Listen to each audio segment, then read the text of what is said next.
1v1. We're having 1v1 debate. If you're watching this on YouTube, please like, comment, and subscribe. We have NathanGalang here, who is a mod in our community. We wanted to have this fight. How are you doing, NathanGalang? I'm doing all right. Doing good. Had a good dinner. Got that lean cuisine. You feel me? And I'm feeling good. Okay, great. He's feeling good. All right, and everyone's having fun with their cameras. All right, next we have Jackson. Jackson, nice to meet you, Jackson Hinkle, correct, right? Yes. How's it going? Fine. Introduce yourself to me and my audience, please. My name's Jackson. I am a political streamer. I do mostly YouTube content, like daily news coverage, but I've made my way into the Twitch realm, and I'm a Marxist-Leninist anti-imperialist. Okay, love it, love it. Sounds good. Okay, yeah. So these two are going to have a debate on progressive strategy. Really excited to see it. I hopefully will take a very light touch to all of this. We'll have introductions where you can state your opinions, and then we'll try and just jump into it, right? Where you guys can reply. If I'll need to step in, I will. But usually these things don't require too much work. So just then let's be kind to each other and get this done. All right. So here we go. I'm going to take myself off the screen, but I am still here. Okay, why don't we give our guest the first word? Jackson, please. Oh my, guys, why are you messing with your? Can you? I'm messing with the camera. Come on. Your face disappeared. Pulled out when you pulled out and messed it up. Yeah. And I'll actually let Nathan go first because Nathan challenged me to the debate, so I'll let Nathan go first. Okay. All right. Yeah, sure. So I will do this introduction as I'm fixing this. I'm Nathan. This community knows me. I'm a mod. I make content on YouTube as well as TikTok and a variety of platforms. I have strong political opinions. I am progressive, I would say, but probably not in the same sort of sphere as Justin here, and that's okay. Yes. We're having this discussion. I consider myself progressive, and I am very interested in advancing the progressive movement.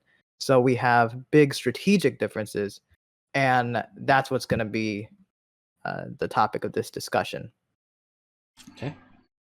Cool. And my name's Jackson, by the way, not Justin. Oh, my bad. The J names confuse me. Okay.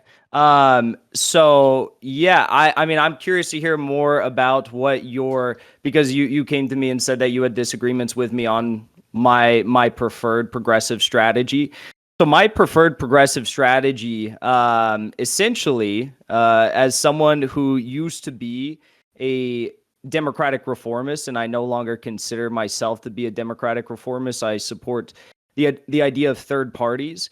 But regardless, I do support still Democrats within the Democratic Party to try and leverage every opportunity they have to fight for progressive values and progressive policies. And I think that there is an opportunity for progressives within the party to do that to a certain extent.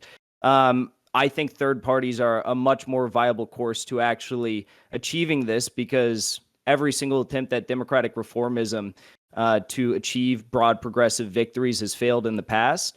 But even this most recent effort of democratic reformism that was led by Justice Democrats has failed. They're not even doing the initial things that they campaigned on doing, facilitating a hostile takeover of the Democratic Party, bringing a ruckus to Congress, which I guess are vague, phrases that one could interpret.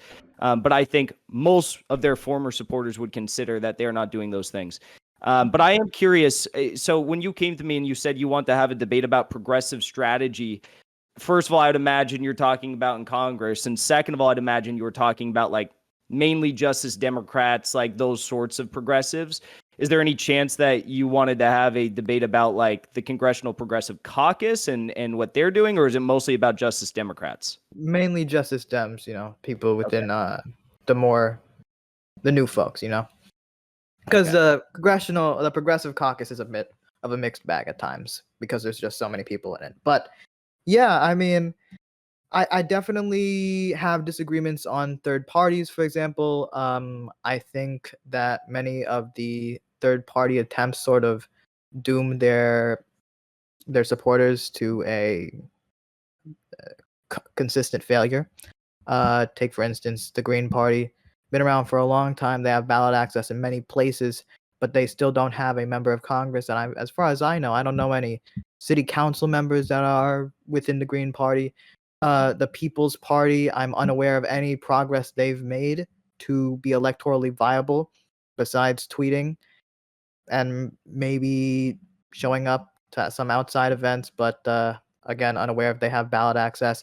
Andrew Yang recently launched a third party, which, I mean, perhaps with the force of his personality alone, he can maybe get some people on ballots, but I'm not sure if he's doing anything much there. Um, I think that the third party strategy is doomed to fail, and I think it's unproductive. So one of my big concerns with it is I want this movement to succeed. And I think you said that the Justice Dems have been a failure. I've seen other people say that sentiment. I strongly disagree with that.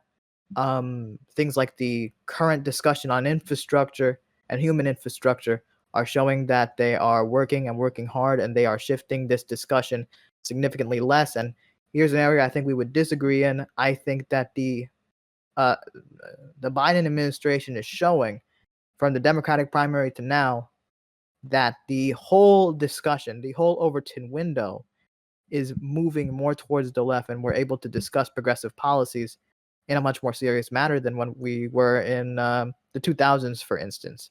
So I think that the Justice Dems and progressive strategy is moving us in the right direction, and this is a long time process. You know, this wasn't going to happen overnight. So I think things are going as good as it can be at the moment. You know, do you have any disagreements with that? Yeah, a few. First of all, I would argue that let's start here. I would argue that the progressives in Congress have not leveraged their power to even attempt to fight for any of the major campaign items that they were elected to fight for, right? They said that they were going to fight for things like Medicare for all, Green New Deal, $15 minimum wage, free public tuition, and also I mean, you could look at even taxing the rich. Like, that was a big thing. Abolishing ICE. I don't know if I said that. That was AOC in particular, more so. But they haven't leveraged their power to do those things. Now, infrastructure is obviously a policy that I think, regardless of party, you should support. Trump even said that he wanted to pass a major infrastructure deal. Obviously, that's going to look way different than a Democratic-controlled one, ideally. Democrat-controlled House passing an infrastructure bill. But I would argue that the progressives have not leveraged their power to actually fight for any major policy, items that they claim to be elected to fight for. And I don't think that anyone could argue otherwise. I'll also add that I don't think that they've even used their gunpowder, so to speak, to get progressive concessions on any of the major bills, the must-pass bills that have been passed. I'll also add that Like the COVID bill, for I'll instance. also add that the Biden administration in its current state, and everything is subject to change, but the Biden administration has just been a continuation of the Trump administration in, more ways than I can even count on my hands. And lastly, if you want to talk about third parties, we can, but I think we should first and foremost discuss what you wanted to discuss, which was progressive strategy. Yeah, well, first I want to go through some of the points you made there. I would say, one, that the Biden administration is looking significantly different than the Trump administration. I would say it's miles better so far, and the promises like Donald Trump made on infrastructure were just empty promises. There was nothing there. Meanwhile, we're actually potentially having some sort of action done within the Biden administration. When it comes to immigration, for instance, I understand that Biden is absolutely flawed.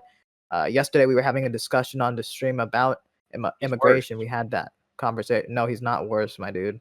I'm sure the DACA recipients would strongly disagree with that. But I recognize there is definitely room for improvement. I don't like the fact that he's using Title, 42. I think that that's bad, and I think that's a legitimate criticism. But I don't believe that equating them is necessarily the best thing to do. But I do want to talk about what you were talking about with the pushing progressive policy.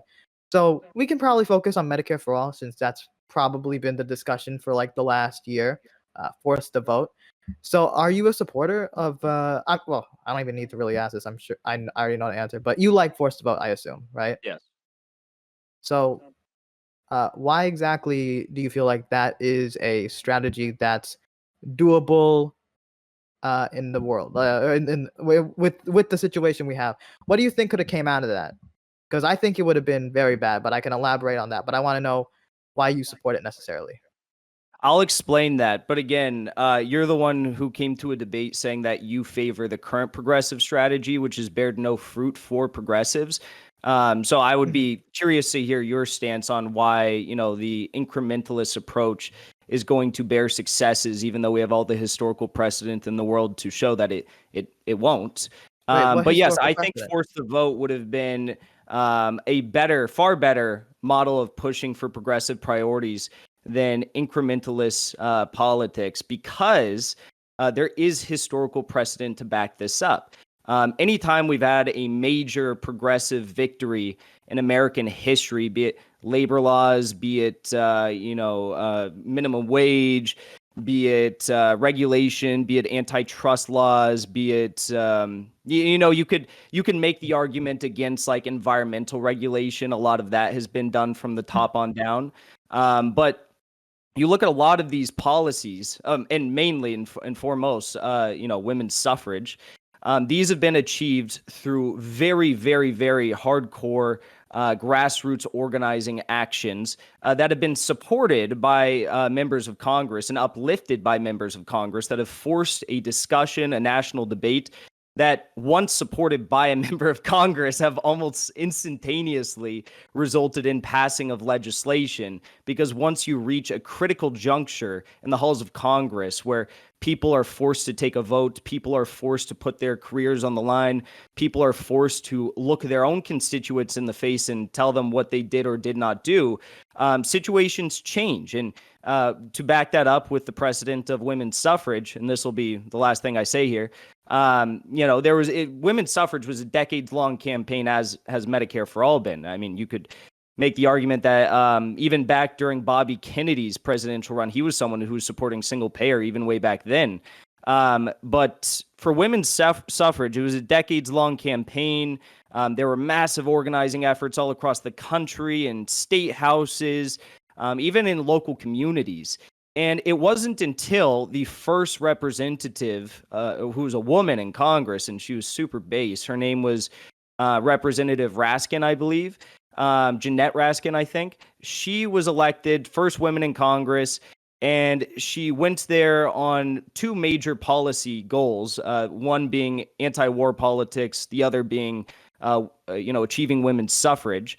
And within, I believe it was like 1 year of starting a national debate on this policy, she initially tried to start a committee on women's suffrage. That didn't do anything. She tried to pass like a resolution on supporting women's suffrage. That didn't do anything. But when she started a national debate on the House floor of the United States Congress, and forced everyone to engage in this discussion at a critical juncture in American politics, right before an election season, and force the entirety of Congress to put, essentially their voices on the line as to whether or not they support women's suffrage. Within a year of doing that, we achieved women's suffrage. So I think there is historical precedent for this model, and I don't think there's any for your argument. So, okay, with the argument with that situation, you're saying that like it was a decades-long struggle as with women's suffrage as is with Medicare for all. So if we were to do something like forced to vote, if it were to have happened, the chances of getting Medicare for all would have increased dramatically. That was kind of the argument there. That is the argument, yes. Okay, well, I mean, I see where you're coming from. I would strongly disagree because I think we have to look at the context of when forced to vote was happening. What was the situation? People initially wanted them to force to vote and hold their vote for Pelosi, and hopefully they can pressure a vote for Medicare for all. And then either some people seem to frame it as we're gonna get it. Some people seem to frame it as at least it puts it on the floor, and there you go, it's out in the open. But it would fail. I personally, and I think everybody understands that most likely Medicare for all, if put in the current Congress or put in front of the current Congress, it would not do well. It would definitely fail, and I think it would be a bad look. Not just a bad look because it would have been an L, but a bad look because potentially delaying the Speaker of the House or implementing the Speaker of the House, nominating, excuse me, would have delayed the COVID bill from getting through, when that was the most pressing matter in the country at the moment, when we were having it when we were in the middle of a spike. And then as for, there was some pressure that they should hold the line for the $15 minimum wage in the COVID relief bill. I also think that would have been a strategic disaster, because that could have also been seen as holding back COVID relief. So I think that those are the motivating factors to why they didn't do something like forced to vote, or forced to vote for minimum wage, or forced to vote for Medicare for all. But when it comes to a moment like right now with the infrastructure bill, there's not something on the line like people getting the money to live in the midst of a global pandemic. Then they are willing to shoot down a potential bill, the bipartisan infrastructure bill. They are putting up a fight for the human infrastructure bill. And I think that strategy is definitely working. On the ground, activists are on the side of progressives. Even certain people in mainstream media, even the late night shows, are talking about this. It's pretty much clear that Joe Manchin and Kristen Sinema are in the wrong. The progressives are winning the sort of the discourse war in a way. They are winning that battle. The majority is on their side, and now we have a situation where the people we consider the moderates, when they're really corporate extremists, look like terrible people. So in my view, progressives are just choosing the battles strategically, and they're choosing right battles, and right now they are on the winning side. And like I said before, what are they I winning? don't think we would. Yeah, go ahead. Huh? What are they winning? Well, if we could potentially get the reconciliation bill passed, we could get 2-year community college, we could get extended childcare, or excuse me, extended the child tax or whatever. So what I'm are kinda forgetting the progressives name. doing right now to try and get that? They are willing to shoot down the bipartisan infrastructure bill if that bill doesn't get passed. They are holding the line. They were literally forcing the vote on the 3.5 trillion reconciliation package. So you don't see that as an aberration from how they treated the speakership vote, or how they treated, say, the NDAA, or how they've treated the defense spending bill in the past? Wait, well, I don't know what aberration means. I'm gonna keep it real with you. But can you rephrase Sorry, that? an aberration meaning that you don't see what they're doing right now, refusing to pass a must-pass bill, as them doing something different than what they've done in the past. Because what they've done in the past with the defense bill in December is they said, we're going to pass this, even though it only includes 600 stimulus checks, or like tied to it. They were tying that to it. That was an argument that was made. And they included $500 million in military support for Israel in that bill. And all the progressives voted for it, even though it had that $500 million in military support for Israel. During the speakership It included vote, the $600 stimulus bill. During the speakership vote. I'm trying to What they clarify what did you was, just said. are you going to let me finish? Because you just talked I for a just while. want to talked for clarify a what while. you just You can said. say I what just you wanna want to say when I'm clarify. done talking, but you just let me finish. I just So want to clarify. You said $600 stimulus bill was they tied to that tried to defense tie bill, that right? to the COVID bill at the end of. They tried to tie it to the defense spending bill in December. Yes, there was a And was it tied broad-based at the effort end? that was supported by some senators. Even Bernie Sanders supported doing that. So, okay, to completely understand what you're saying here, there was a Well, I wasn't done. defense So do you want to spending let me bill. finish? I know, but I wanna understand this point, because you're making a point here. this defense spending bill included $600 stimulus checks to American citizens as part of it. And that was put on there by the progressives, or you were saying that the progressives were supporting it because that was a part of it? There was an effort to stall the passage of a must-pass bill until we got higher stimulus checks guaranteed to the American public, because Trump was initially saying that he wanted to do 1,200 stimulus dollar checks to the American public in December. And then you had a bunch of Senate Democrats who lined up and said, you know, we're going to pass this defense bill, even though there's only $600 in stimulus checks in it. And those were the two things that were tied together. So there was an effort to block a must-pass bill to get higher stimulus checks, but some Senate Democrats, caved on that. Well, I mean, at that moment, what was the date when that was happening? Like early 2021? No, that was December. December 2020. Okay, yeah, that's fine too. That point in time, it was fucking crunch time for America. We were in the middle of a spike. People needed money. So I don't think at that moment that it was an appropriate time to play politics and play hardball. Okay. Are you going to let me finish my overarching point here? Please, because basically what I'm trying to say is the defense bill is a must-pass bill. So you can't continue on and go to recess, congressional recess, without passing that must-pass bill. In the same way that you cannot start a session of Congress without electing a speaker, and you cannot continue through Congress without passing other must-pass bills. Some would argue that COVID bills are must-pass bills even in the current state. So what I'm trying to say here is if you have a must-pass bill and progressives can hold up must-pass bills to fight for the American working class in something that they overwhelmingly support, be it a $15 minimum wage, be it, forcing a vote on Medicare for all, I concede that it's highly unlikely that you would actually pass it in a first vote, or any other progressive policy that they campaigned on. They should have done those things because these are must-pass bills, and you cannot must-pass votes in the case of a speakership vote, and you cannot continue through Congress and go to recess and continue congressional operations without voting on these bills. So why is it a bad thing that they either tank these bills or they block them if they're must-pass bills to fight for the working class? Well, the problem with that is that we needed to work fast at that point in time. We could not delay COVID relief. And also in December, we didn't elect Ossoff and Warnock at that point. We still had a Republican majority. So I don't think that they were Sorry. They had enough votes to do it. They had enough votes. Yeah, they could have potentially blocked, sure, but they weren't going to get anything passed. So if you're not going to get anything passed, then what's the point of blocking?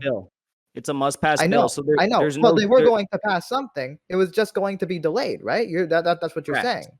Correct. So if it's just going to be constantly delayed, because progressives are saying, no, do this, and they're not budging because it's a Republican majority at that moment in time, well, that's a losing fight. If we can get $600 stimulus, direct money to the people at that moment, and passing a military budget that's already going to pass, right? That's our defense budget. I'm assuming that's what you're talking about. It's already going to pass. Yes, it is a must-pass bill. So they can't go on congressional recess without passing that bill. I understand that, but so why not try to delay and cut into congressional recess to get full $1,200 stimulus checks that at that point were supported by the President of the United States, Donald Trump? It wasn't supported by the Senate Majority Leader, Mitch McConnell. But it was supported by the President of the United States. It was supported by the House. And the only people who stopped that were Senate Democrats. Okay, so I mean, do you have any sort of like the Senate Democrats that were the minority in the Senate?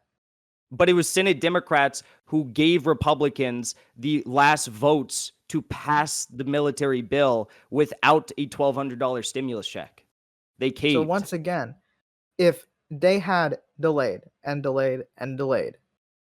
there's still that Republican majority, or even we get the Democratic majority, but we still got people like, Manchin and Sinema that would want, like, we delayed it a couple of months and we have Manchin and Sinema that want $600 checks still. And they're not budging. And the people are starving and they need money. They can't get to work. I would think that at that moment, even though I understand that $1,200 bills were popular, It's more important to get people money right now than to delay it.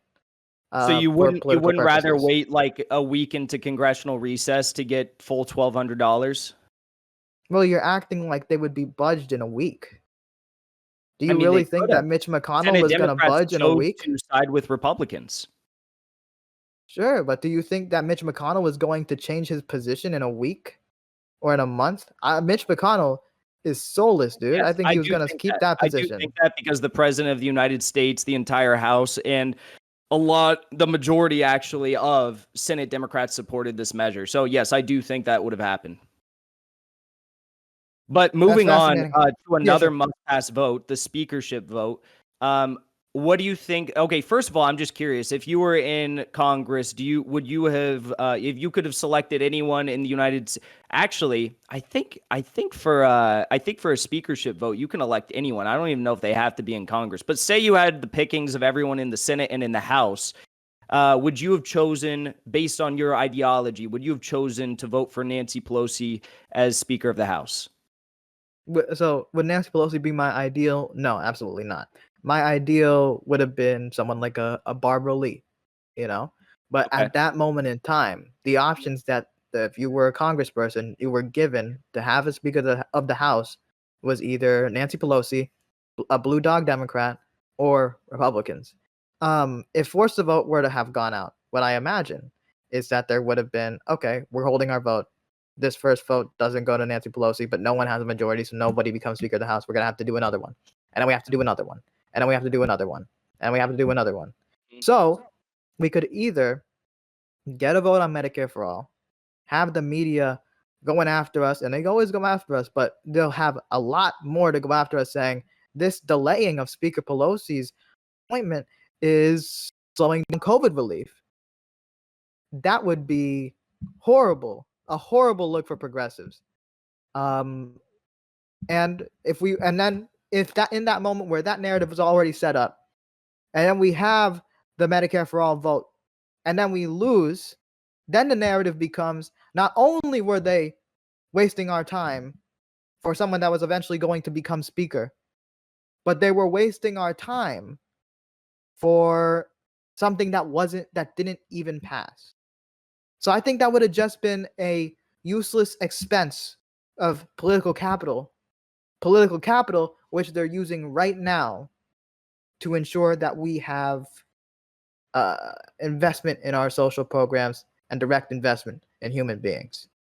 So Now, now, do you like what they're doing with the holding the line for infrastructure? Because I would assume that you would like we'll that. get to that because it is Sure. interesting. But you had a lot to unpack there. So first of all, when Democrats came into Congress this session, it was the thinnest Democratic majority that they've had in generations. Ilhan Omar, famously or infamously, based on how you want to judge her time in Congress this session, when she came in, she said, it only will take 5 courageous, progressive Democrats to get any sort of progressive policy that they want passed, to get any progressive concessions passed. Now, When we did have she a say lot. that? What's that? When did she say that? I don't have the exact date, but if you go back, you can look. I'm not making stuff up. She did say that. Yeah, sure. I'll So look it up. So she said that they have the thinnest Democratic majority that they've had in generations. And it actually fluctuated even under that because we had Rep. Alcee something. She passed away. We had a few members of the Democratic majority that went to the Biden administration. They resigned. Obviously, they were replaced, but they were resigned initially. So it was really close for a while. Now, they could have advocated to force a vote on any policy that they wanted. Didn't have to be Medicare for all if they saw that and looked at it and said, like this is, probably not going to pass in our Congress. So why should we push it? Now, I obviously have laid out my argument to you as to why I think they should have pushed for Medicare for all and why they should have done that based on historical precedent, referring to the women's suffrage, 19th Amendment. But look, they could have done it on any policy that they wanted to. So my question to you would be, with another must-pass vote, in this case a speakership vote, why not ask for something in return if you have all the power? Because Nancy Pelosi, this is her last term in Congress, according to her. She wants the speakership position more than anything else. I mean, that's all she cares about is her legacy. So she would want that more than anything else. So if it took, bringing up some policy to a vote, or it took a public guarantee, which is different than a backroom, shady meeting guarantee that, they lie about. Why wouldn't they request that? Why wouldn't they demand that? Because they did have the power. They could have done that. And lastly, the last thing I'll say is you made the argument that essentially this won't look good for progressives to keep delaying this stuff. And that the media will go after progressives. At that moment, That's extremely easy to debunk. I mean, first of all, the only people who are really concerned about Senate Democrats delaying these bills right now are progressives, right? And why are progressives concerned with the fact? I mean, you don't see Republicans up in arms about this. Why are progressives delaying the infrastructure? Why are progressives concerned about the fact that Joe Manchin, Sinema, and other Democrats, are doing this? They're delaying bills. It's because they understand that a nominally good policy will not be implemented because they are delaying this for their own personal reasons based on special interests, lobbyist donations, et cetera, et cetera. In the case of the squad, if they are advocating for a policy and trying to force a vote or force the passage of a policy that's supported by, say, 70, 80, maybe even 90% of the American public, well, the majority of the American public will be behind that effort. In addition to that, the American public has an 18%, last I checked, according to Gallup, 18% trust in the mainstream media.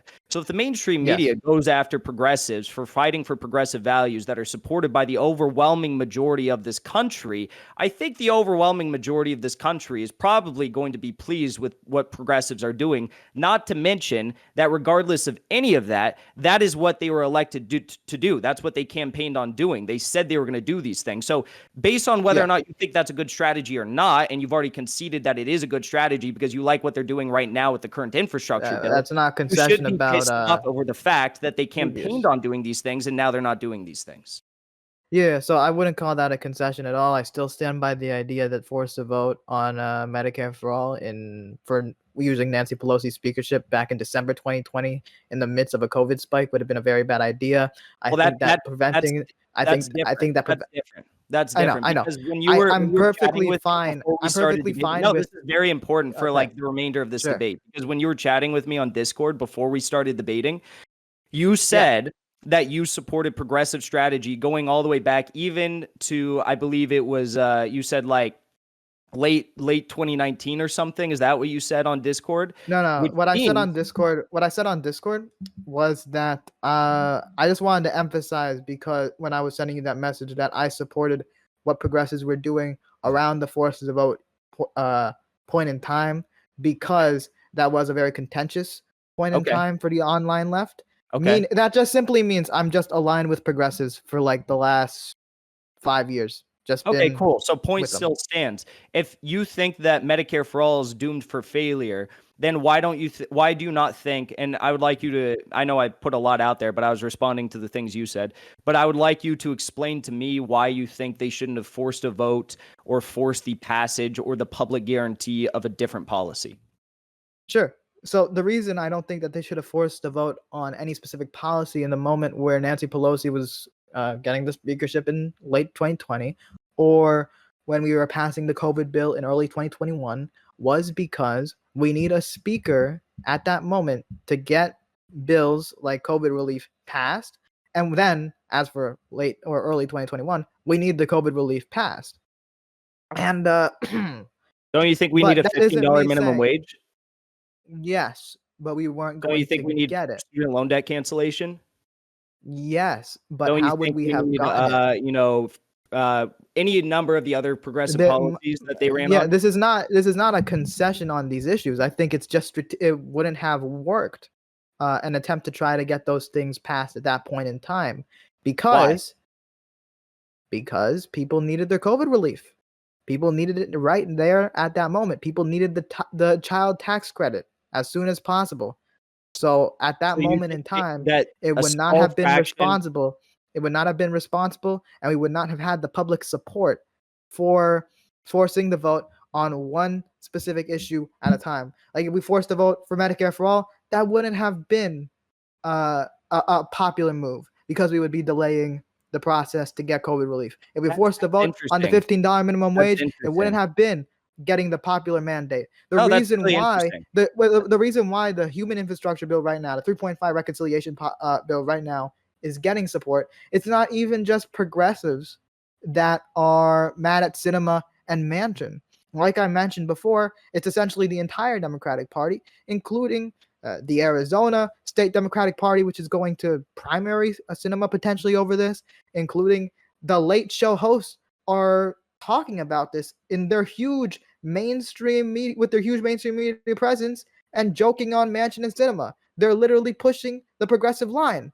And the reason why this is a great example of what happens when progressives pick their battles intelligently is if we picked to fight and force the vote period of time, we would have wasted our efforts, our capital on issues that would have failed at that moment with the way the Congress is currently.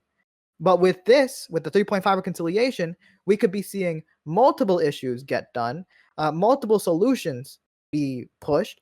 For example, 2-year free community college, childcare and universal pre-K, Medicare expansion, extended child tax credit, cutting prescription drug prices, paid family medical leave, etc., etc., etc. Climate change reform that matters.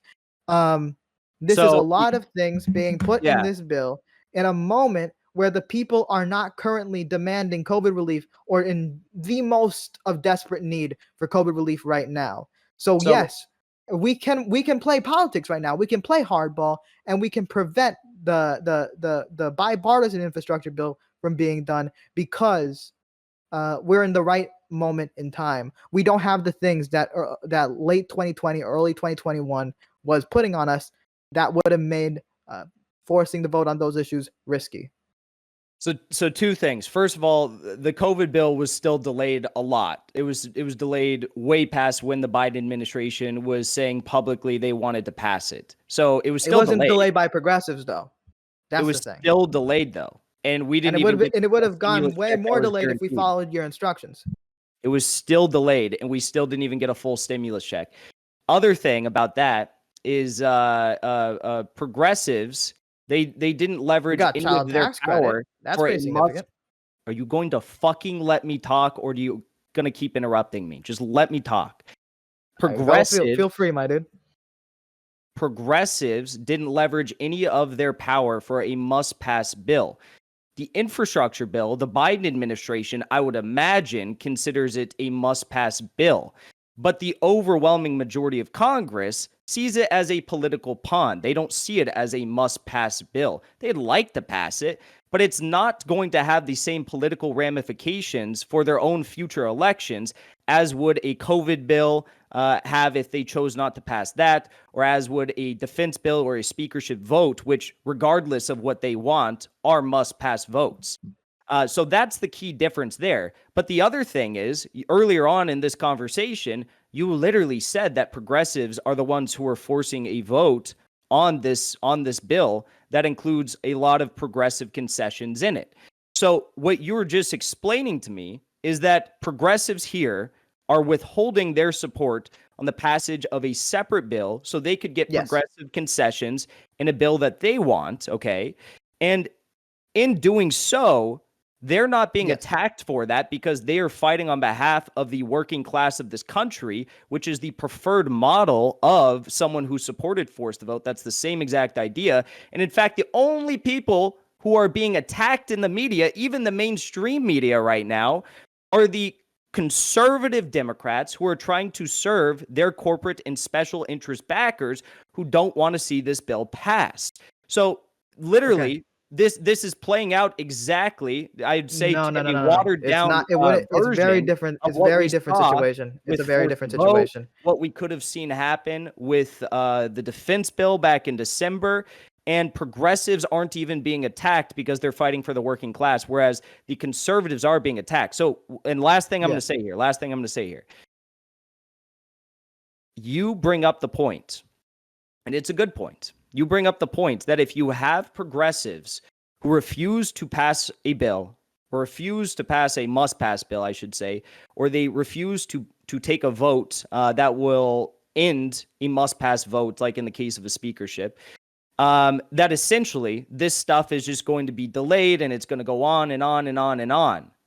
Well, that's exactly what's happening right now. But they're not the ones being attacked for it. The conservative Democrats are being attacked for it. So in the same way that in a defense bill, it would have gone on and on into congressional recess, or in a speakership vote, how it would have gone on and on and on and maybe delayed a bill that was already ended up being delayed. I guess you couldn't have foreseen that happening, but it did end up being delayed. That would have happened in the same way that it's happening right now, but conservative Democrats would have been attacked then as well by the media, by the press, assuming they're on the side of the American working class, nominally speaking, because they understand that the only reason why conservative Democrats were delaying this and not accepting progressive terms, because they have the power to delay these things, is because they're serving corporate and special interests. Yeah, no, I completely disagree with that analysis.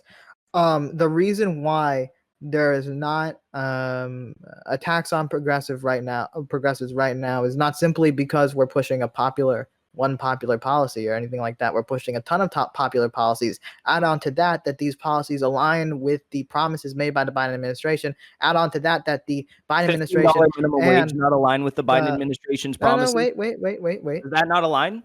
We also have the majority of Congress aligned with us. We have Democratic leaders aligned with us. Literally every single person in the Democratic Party is essentially unified except for Sinema and Manchin. So that is a very unique situation, and a situation that would not have come when it comes to a vote for Medicare for all or even a $15 minimum wage. The Biden administration and supports you're the completely ignoring the big point that at that moment the thing that was on the line was not just like an infrastructure bill that's going to invest in roads and bridges, which I'll say is important, which I think is good. Not a must-pass bill. But ultimately, that bill is not, if it doesn't pass, it's not necessarily going to be the end of the world. But exactly, if we didn't pass COVID relief, that would have been potentially not the end of the world, but like a significant harm done on regular people. That would have been not getting a child tax credit. That would have been even if you don't like the $600 check, not getting a $600 check could be extremely harmful in the long run. There was something on the line at the moment that goes beyond just that these bills were a must-pass bill or whatever. These were must-pass bills because this was money in people's wallet. This was money in people's wallet when people desperately needed it. Ultimately, the reason why it's working right now is because that the infrastructure bill, the bipartisan one, is not a must-pass bill, and we can take the risk with sinking it. And nobody's life is on the line if we don't pass it. But people's lives were on the line if they weren't getting a child tax credit or if they weren't getting their stimulus checks. Okay, well, first of all, I would argue that few things. And you actually made my argument, so this is going to be interesting. So the bill that currently progressives are trying to force a vote on that includes progressive concessions, it doesn't include any of the major policy points that they ran on, such as Medicare for all, Green New Deal, canceling all student loan debt, any of those sorts of things. These are things that are supported by the Biden administration. These are things that are supported by most Democrats. These concessions, not those points I just laid out, the concessions included in the bill. These are things that are supported by the Biden administration. So your whole argument of progressives, holding their gunpowder dry so they can use it to fight for the things that they care about, well, they're not doing that right here. What they're doing is they're fighting to pass Biden's agenda. Parts of it, even they haven't even gotten a $15 minimum wage yet, which was also part of his agenda, and that was one of the main calls on, I believe it was the last COVID bill. Cenk Uygur was calling, and a bunch of progressives were supporting his call for a $15 minimum wage. But So they're using their gunpowder essentially to pass Biden's agenda. They're not using their gunpowder to fight for the things that they were elected to aggressively fight for, right?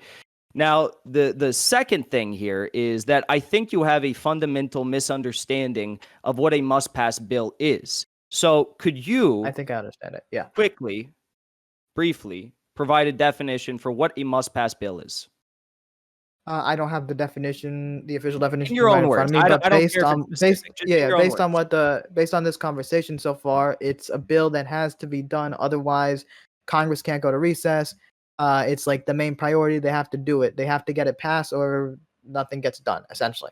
Would you characterize a Yeah. bill such as a COVID bill that Congress, and including Democratic leadership, is treating in such a way that if they don't pass it, they will not move on to other priorities, other bills, other legislation, other must-pass bills until they pass that COVID bill as a must-pass bill? Would you consider that as a must-pass bill? I would say I don't know if must pass is like some kind of like legal term for that. If not, then it is what it is. But I would say it's must pass in the sense that it has to be done because people needed that money right now at that moment. So it had to Saying be it- done, in my opinion. I'm saying that in the from the point of view of the Democratic leadership, they consider COVID bills must pass bills because they say we are not going Sure. to move. This is not like AOC saying this. This is Pelosi, Schumer saying we're not going to move on to any other legislation until we pass this bill. Okay. Sure. I mean, yeah. So, I mean, I understand so- what the point you're making with the must pass bills, but I so, think that okay, now let the me make less my fucking risk. point Wait, because this is where I win less. the debate. Wait. I So, want to say. I'll quickly say this. I'll quickly say Because this. these are I Nathan, think. Wait. please fucking stop talking over Okay. me. Yeah. Okay. Hey, I Okay. want Jackson to go, and then Nathan, you can go afterwards, please. Jackson. Sure. Thank you, Prime. So because these are must-pass bills, right? Because these bills mean that if they are delayed, Congress cannot continue its operations. There's no shot of them actually tanking. Therefore, the only worst case scenario is that they will be delayed. So I would argue that progressives should be delaying these bills, if by a week, if by 2 weeks, if by 3 weeks, whatever it takes. They are must pass bills. And Democratic leadership will eventually come around to whipping their caucus. And I mean that by way of congressional terminology, Yeah. like not actually whipping votes into place to pass these bills based on whatever progressive concessions are included in them, because these are must pass bills. So there is no argument as to saying like, well, they should just sit idly by and pass these with nothing in them, because they do have the power to include progressive concessions in them. They have the power, if not to include their major campaign priorities in them, even including some of these major progressive concessions that the Biden administration supports, like a $15 minimum wage in them. Okay. So I just am struggling to understand how and why you think that this is a good thing for a non-must-pass bill, like with this whole infrastructure, delay that's happening right now. But you don't see how, honestly, in a more favorable situation for progressives in a must-pass bill or a must-pass vote scenario, this wouldn't work. Okay, so like every single like must pass bill you were saying that we could have had at that moment to use to force the vote, two situations included COVID relief, that like defense, that the one that included Trump's $600 bills plus a defense budget, Biden's COVID relief plan, and then there's also I don't know if this is considered a must pass bill, but it would have like delayed anything from getting done. It had to be done. Getting Nancy Pelosi nominated as Speaker of the House. The problem that I've said this repeatedly throughout this discussion, the problem with delaying or forcing a vote on any of those moments or delaying the votes for those bills is that there was an urgency. There was a need for COVID relief right now at that moment. It was not a time to play political games.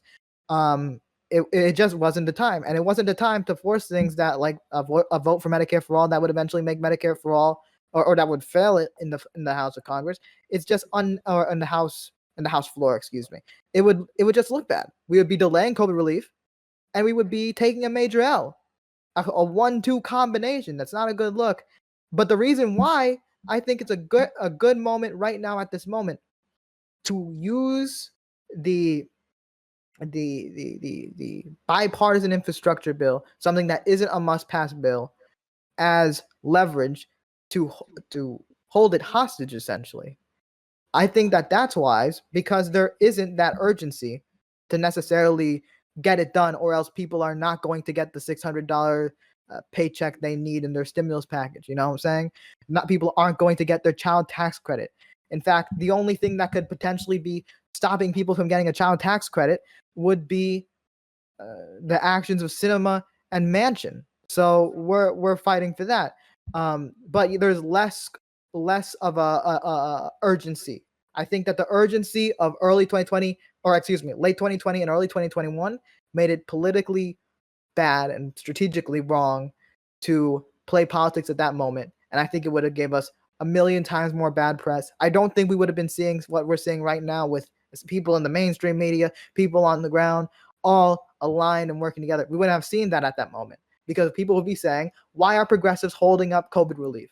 Why are they doing this in the midst of a pandemic? It's just irresponsible. But I do want to address the point you made about the contents of the reconciliation bill. Now, the contents of the reconciliation bill, I understand, are not the Bernie Sanders agenda. I understand that. They are definitely much of the Biden agenda. Now, there are things in there that are ripped from the Bernie agenda. For example, paid family medical leave, significant. Bernie also promised to cut prescription drug prices, significant. Bernie promised Medicaid, or he didn't want just Medicare expansion, he wanted Medicare for all, but Medicare expansion for dental, hearing, and vision was part of what Bernie Sanders wanted in his Medicare for all plan. So there are things from the Bernie Sanders agenda being put into this bill. Now, I understand it's not the full one, but we shouldn't be expecting a full one in the Biden administration. We got to understand, when Bernie Sanders lost the primary, we were for sure not going to get a Green New Deal or Medicare for all in the Biden administration. It is what it is. We're still going to work towards it, but right now we're not going to get it. But if we can get more people on Medicare, if we can get people's dental and vision care cared for without them losing an arm and a leg to pay for it, if we can get people 2 years of public college, that's good. That's money in people's pockets. I don't care what agenda, whose agenda is. I'm not interested in playing a team for that.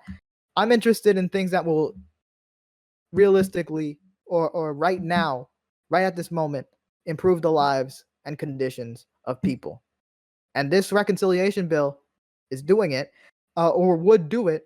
And it seems like the strategy that progressives have implemented is getting literally almost everybody in America, even Republican voters, to support Bernie Sanders' bill. Okay. And I think that's working. Yeah.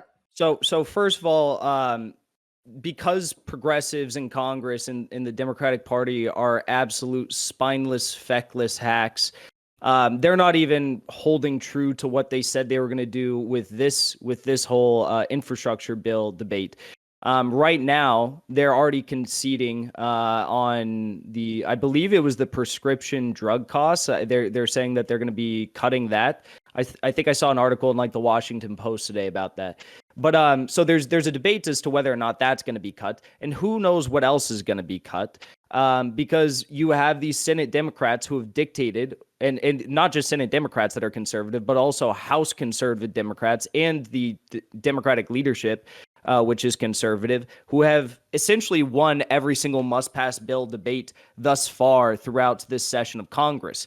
So they understand that they have stepped over and smushed the progressives in every single must-pass bill policy debate. Now, if you want to call that progressives holding their gunpowder for a future day, you can call it that. But regardless, the objective reality of what has happened is progressives have not put up a fight for their agenda, right? And right now they're putting up a fight for Biden's agenda, for the more progressive parts of Biden's agenda. And they're not even probably going to get all that. You have Senate Democrats that are saying they won't vote for a $3.5 trillion bill. And progressives are probably going to do the same thing. I wouldn't be surprised if they do the same thing they've always done with the speakership vote, with the COVID bills, even during the Trump administration, and just voting those, rubber stamping those without being some sole votes that would have voted against those. with the defense bill. They're going to do the same thing probably in cave. And this is even, they're not even caving for their agenda. They're caving for the Biden agenda. So,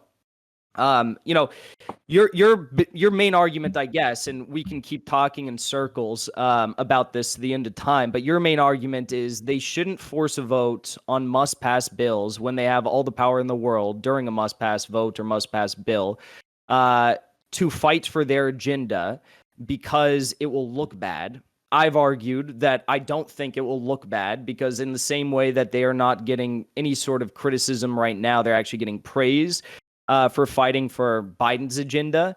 I think that they would receive support from their constituents, which at the end of the day is all that really matters. They would find support in members of the media, but I think the majority of the media would probably be opposed to them, but that would be nothing new for progressives. They still have been able to expand their caucus. They've been able to expand their ranks as Justice Democrats with all the media shitting on them and the entire Democratic establishment shitting on them. One could even argue that that's been a good thing. That's actually helped them. And I will also add that they should have used those opportunities, if not to fight for their progressive agenda, but to fight for some of the more progressive parts of Biden's agenda, like a $15 minimum wage at the least, right? And you say it's a bad look. We shouldn't delay things that, are critical for the American public. And then you say those critical things are like $600 stimulus checks or child tax credits. But you and I both know, and I don't think anyone would ever argue this, that if we got a $15 minimum wage, but it took 2, 3, 4 more weeks to do it, and it would only take a short period of time because these are must-pass bills, progressives would just have to show that they're not going to step down. A $15 minimum wage or any other progressive policy that they actually campaigned on would positively impact the lives of far more, millions and millions and millions more Americans than, say, a child tax credit, which they conceded on these fights to accept. Yeah. So I guess I want to respond to some points because some points were made there. I'll respond about the Biden COVID relief real quick. It wasn't just a child tax credit. It wasn't just $600 checks. There was also extended unemployment insurance, which is essentially continuous payment for those who lost their job, which is desperately important, and we definitely needed that extended. There was also, that's just an example right there. So it went beyond small business relief as well, kept some small businesses afloat. The point you made that the reconciliation bill is Biden's agenda, once again, I don't care if it's Biden's agenda. If it's going to help people's conditions, that's all that matters to me at the end of the day.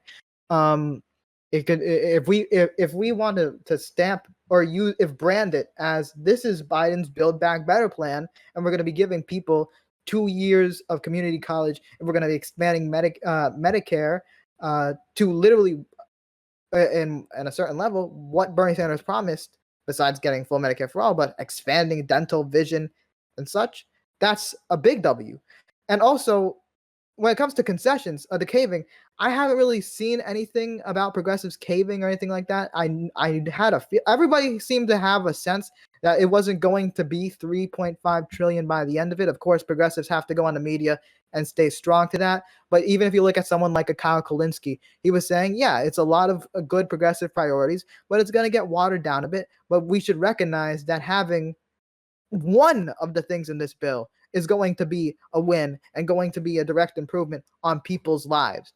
But so besides that, month for $15 minimum wage, because people needed unemployment relief right now at that moment. People needed $600 checks right now at that moment. Small businesses were going to go under at that moment if we continued to delay. There was actually a gap in unemployment insurance that already took place. So you're basically saying that you wouldn't want a month long, because personally, I would be fine with a multi-month long wait for those things to be reissued if it meant that we got progressive agenda items passed. If we got Medicare for all passed, or if we got a $15 minimum wage pass, I'd be willing to wait for those things, wouldn't you? And I was on unemployment for a brief period of the pandemic, and I needed that. But I would be willing to wait if it meant that 68,000 Americans their lives were going to be saved every year. 500,000 Americans wouldn't have to file for medical bankruptcies every year, et cetera, et cetera. We weren't. Wait, you mentioned earlier you think that if we had to force the vote, that Medicare for all most likely still would have failed. even Take if a we were able to get $15 Nancy minimum wage. Pelosi. That was a part of Biden's agenda. It would have lifted Okay, wait, millions out of you just said poverty. Medicare for all talking points. Take any of the major progressive points and apply it. Yeah, Take any of okay, them. you just sure, but you just said Medicare for all talking points. You'd be willing to wait months as long as we can, if we can get Medicare for all passed and Said have $15 68,000 minimum lives saved. wage. I said Medicare But for all. I I know, said but a number of policies. I know what you So said. why would you not be I'm willing? just Make the emphasizing what argument. you said. Make Hold the on, fucking argument. Why I'm would you going not to be get to the willing to $15 wait? minimum wage in a moment. Slow down. Why Slow would you down. not be willing to Okay. wait months to pass Wait. progressive policies like Wait. those that would impact millions of Americans when they have the power to do so, and when they in fact caved on doing those things? I know you just said they didn't cave. Hold on. There were calls for them to pass a $15 minimum wage, even by people who didn't support force the vote on Medicare for all, and they didn't Sure, do it. I understand that. I and they understand didn't that. I was express any following reason the as to whole why they story didn't the do it. whole So time. explain it to me. Explain it to me. So the thing is, I really just want to address this point because it's important to emphasize, because whenever you have these forced to vote discussions, people are really inconsistent. Some people say up front that, yeah, I mean, if we got forced to vote done and we got a vote on the floor of the House, we understand that it would fail, but it's okay because it at least gets Medicare for all in the forefront. I think that that's a fair and honest argument. And I think you mentioned earlier that you think that Medicare for all would have failed even if the forced vote would have happened. If we got the vote, it still Said wouldn't it's have more gotten the likely. votes it needed. It's But I more also likely. argued there was But the then you historical just said in your argument that we should I be also delaying just listed these like COVID 3 relief other bills. examples. Wait, I listed 3 I other will get to your examples, other but you're not examples. even getting to those. I will get to your other examples. Straw man. But when it comes to, like, you were arguing that we should be willing to delay essential things like the COVID relief bill, which I explained the list of the many things it did to help about the people. speakership We should vote? be delaying that. Well, delaying the speakership vote would also be delaying that, because no speaker Not means no COVID necessarily. relief getting passed. Not necessarily. The COVID bill was delayed for reasons that didn't have anything to do with that. I understand that, but if we were to have months of delay for the speaker vote, for example, or even weeks of delay, that would be weeks or months of delay of the COVID bill down the line, because that was priority number Necessarily. one. So I would actually argue the- the other. okay, I would argue. yeah. I would argue that it wouldn't, because if millions of Americans are So, unemployed, if small yeah. businesses are going under, special interest groups start telling the members of Congress that you need to pass this tomorrow, regardless of what happens. I mean, they would do it. They just gave $1 billion to Israel for Iron Dome and Operation Guardian of the Wall without letting Congress have more than 24 hours to look at that during and even COVID. pass it. So why can't the they special pass interests are doing support fine for the American in COVID? people in one day if they can do that in one day? The special interests were doing fine during this pandemic. They don't need the COVID relief bill. That COVID relief bill wasn't necessarily business administration was happy. You think the small business administration was happy? Big business. Excuse me, I didn't say small business. I said the major. You said big, special interests, small business administration, Chamber of Commerce. Hold on. Those all represent small businesses which employ workers. My dude, we're from like the same origins. We have both Why do called. shit libs always say my dude? I know that's like not important to the debate, but it's so fucking weird. So I've been small saying business that since high administration, school. Chamber of Commerce, hold those on. represent small businesses that were negatively impacted by the all right, delay one in at a COVID. time. One at a time. We're not going to get it. So, like, we can, Nathan, respond to this, please. Sure, absolutely. So when I say interest groups, we're both from same origins, okay? You kind of look like you're going on 30. I thought you were like a lot older than I thought, and that's not an insult. You look good. But we're like 22. I'm 20. We're actually in the relatively same age group. We were both in high school at the same time, and we both have similar origins on our politics. We both called ourselves populist left in the early parts of our career. I still call myself populist left. We're from that region of understanding, and and I'm sure, as you know, from coming from that origin, you understand that the interest groups are not just a couple of small businesses or some nice groups represent just, labor unions or whatever.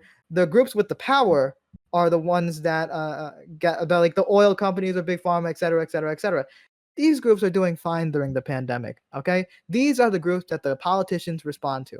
Okay, but besides that, I want to get to the point that you were trying to say, that waiting a couple months would be worth it to get these things passed. Now, if we got a $15 minimum wage, that would be great. I would love that. If we got Medicare for all, that would be great. I would love that. But by saying that waiting a couple months would have saved 68,000 lives, well, that's not true, because we both recognized in this debate that Medicare for all would not most likely not have been So passed, take any other even if policy. it was brought to the floor. But going to the other policy, sure. So $15 minimum wage.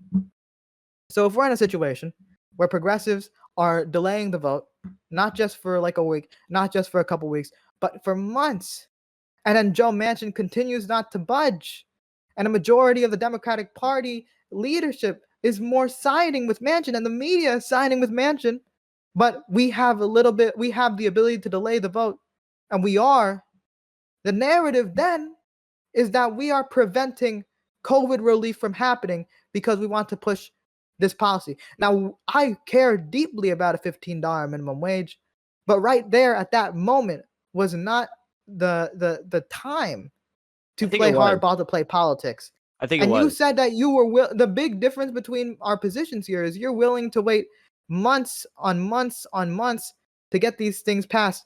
At that moment in time, during the spike of COVID, people getting COVID, people dying of COVID, during when small business were continuing to struggle, during when people were continuing to struggle economically, I don't think it would have been that time to use them as our hostage good point. to get It's a good point. $15 You're minimum operating wage in done. hypotheticals, because even though I do believe that, I would be willing to wait months of congressional delay to get major progressive policies passed. Though I do believe I would support that. The whole basis of my argument, Nathan, and the whole basis of me using this historical precedent to back up what I'm saying is that these are must-pass bills. These are must-pass votes. So Congress will not be spending months and months and months and months if it means that they could pass these bills or start Congress if it means that they're going to pass a $15 minimum wage or take a fucking vote on Medicare for all. The whole idea behind this strategy is that you target must-pass situations. You get a few courageous Congress members, as Ilhan Omar said, and you get them to stand up and fight for the policies that we care about. So they're not going to spend months doing this stuff because they have other matters to tend to. They have to tend to their special interest groups. They have to tend to transnational corporations. They have other must-pass bills that they have to pass further down the line. So they're not going to wait months and months and months to do this stuff, even though I would support that if it meant getting the agenda that I care about passed.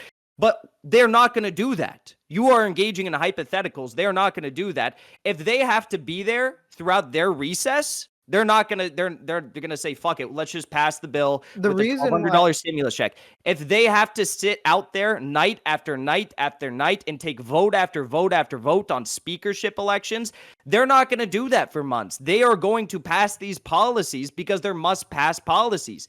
But progressive, you just said the speaker vote right there. You just said the speaker vote. So we delay single time, and they have allowed conservatives to dictate when these things are taking place.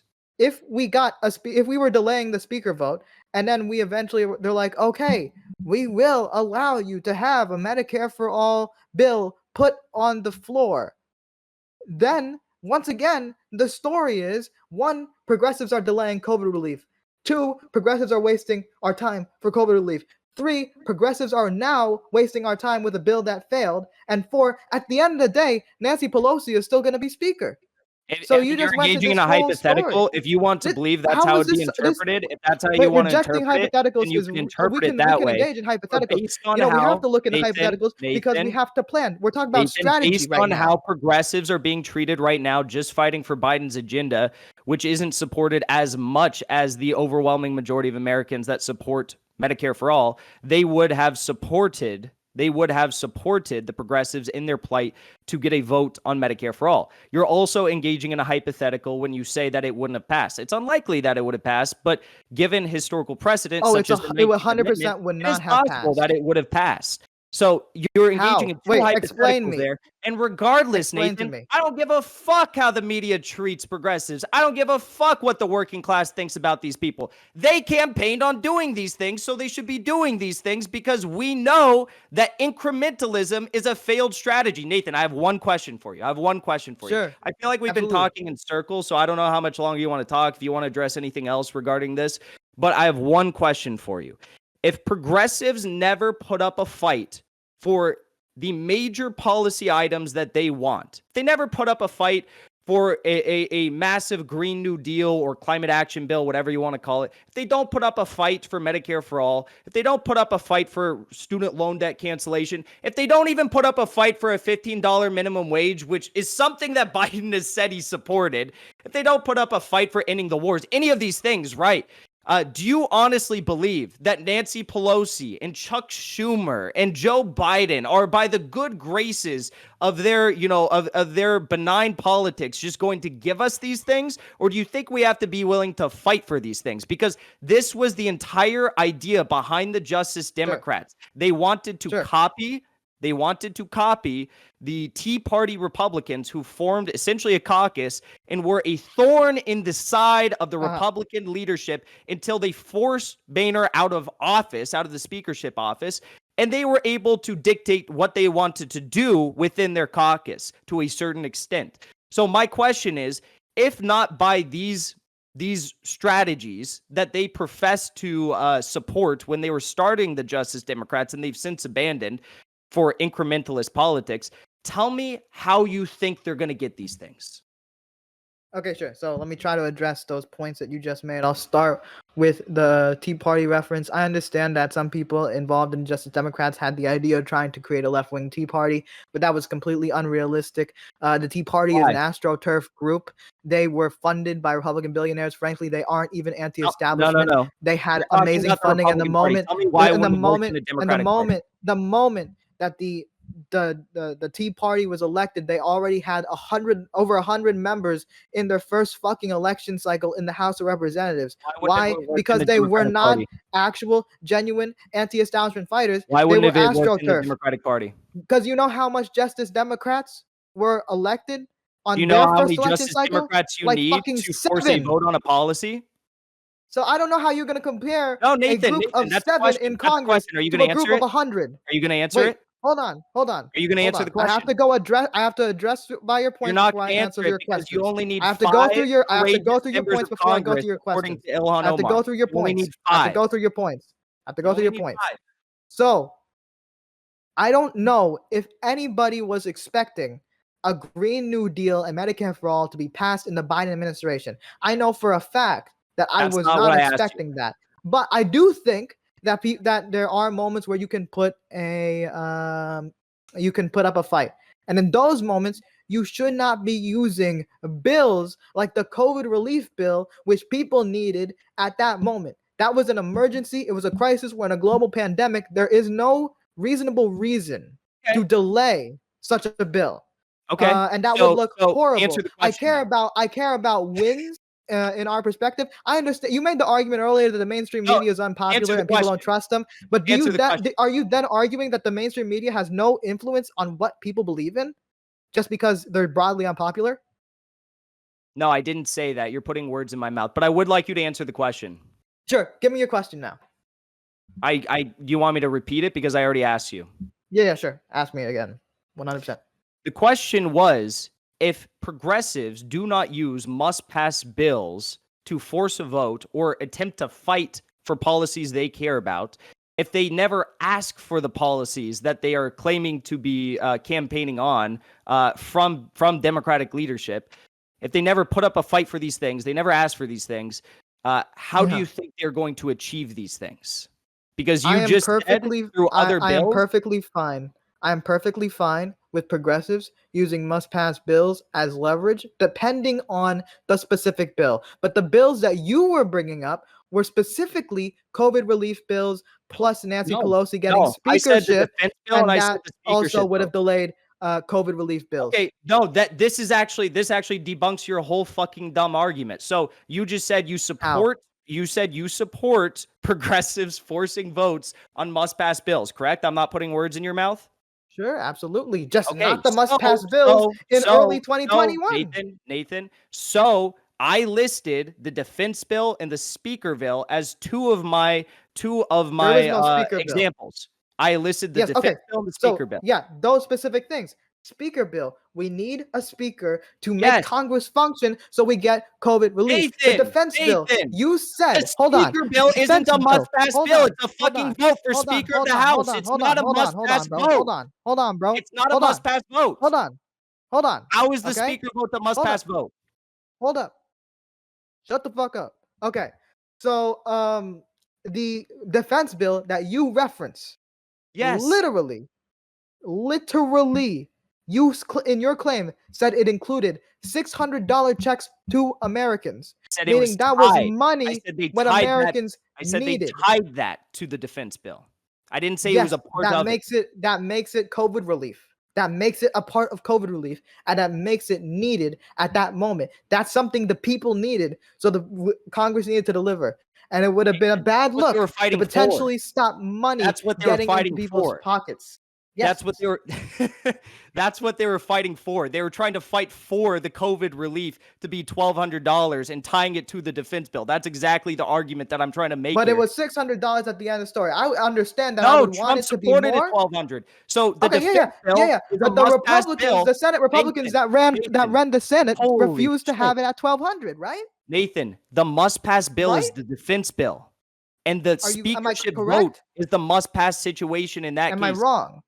How is it that the defense bill and the speakership vote are in some way, shape, or form, if delayed, going to negatively impact the working class if it means that if they are delayed, we are going to get a $1,200 stimulus check, or if it does pass, we're going to get a vote on a policy or a $15 minimum wage? Because by your logic, by your absolutely asinine logic, if we engage in forcing votes on must-pass bills, you could apply that No, that's same. not No, my Nathan, logic, let me dude. finish That's my not my fucking point. logic. Nathan, You're let me finish. misrepresenting my Let point. me finish my point. Let me finish my point. You said just a few minutes ago that you support fighting for progressive policies on must-pass bills. So, by that Yes. logic, you should support fighting for progressive policies on things like a speakership vote or defense bill. But your argument No. is that, Nathan, let me finish. Your argument is that we shouldn't do it because that could potentially delay other things that need to be passed further down the line from entering, the bank accounts of American working class individuals, okay?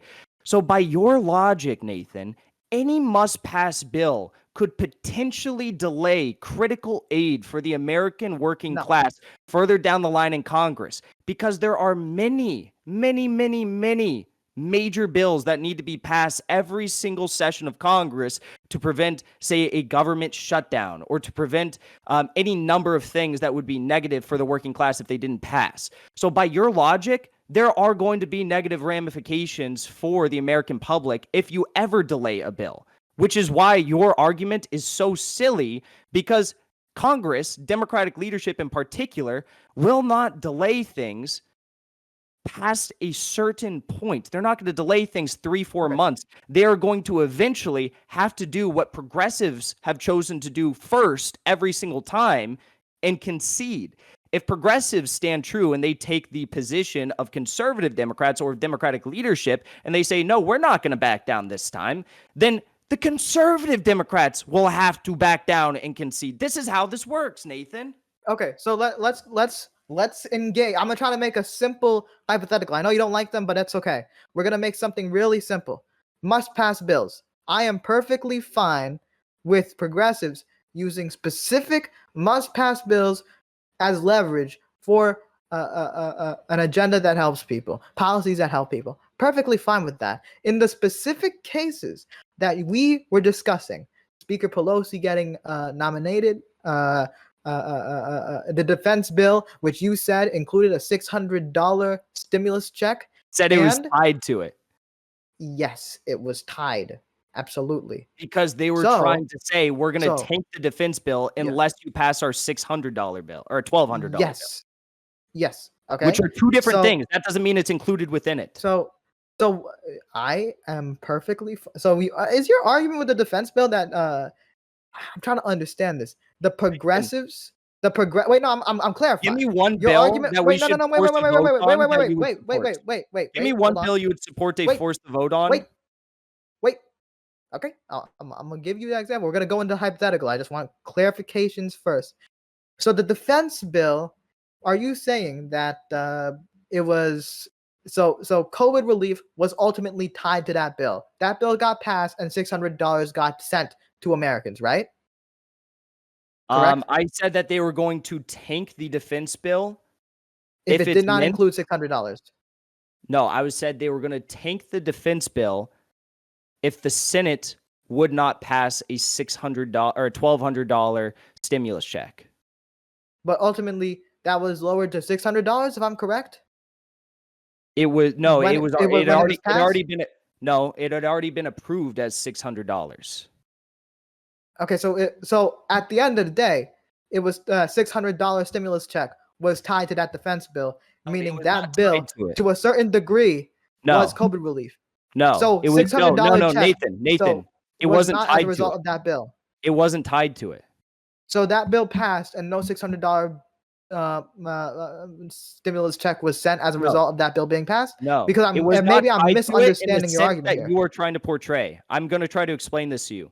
But they had already said that they would pass a $600 stimulus check. They'd already said that. All Trump needed to do was sign off on it, and they would have been Yes. good as gold. Democrats in the Yes. Senate were trying, namely Bernie Sanders and the senator from Massachusetts. They were trying to get together and band Democrats together to tank the defense bill, or delay it, I should say, delay the defense bill into congressional recess until they instead got a $1,200 stimulus check that was passed. It was passed by the House in record time, and the only body that needed to pass it was the Senate. This The was Senate, not yes. in the sense that you were trying to portray it tied as in you're trying to say that it was directly within the defense bill. It was not Sure. within the defense bill. These were Absolutely, I'm trying to understand the point you're making. So these are separate things. separate things. Yes. If Bernie Sanders tanked the defense bill, would that have stopped would that have stopped stimulus checks from being sent to the American public? I'm trying to clarify. No. It would not have stopped the $600 checks that were sent from being sent to Americans, No. or Because it would it? no, it So, would not have, because what would have been sent? what? Like $1,200 check would have been sent. Sorry, I keep getting numbers mixed up. $600 stimulus checks would have been sent out regardless, because the Senate and the House have Okay. already agreed on this. And the only Okay. thing that could potentially have changed, these were not directly, tied within the same piece of legislation to the defense bill. The only thing that could have changed is if the Senate had passed the House $1,200 stimulus check bill that would have then been signed by Trump, which he already said he would, and then that would have been sent out in replace of the 600.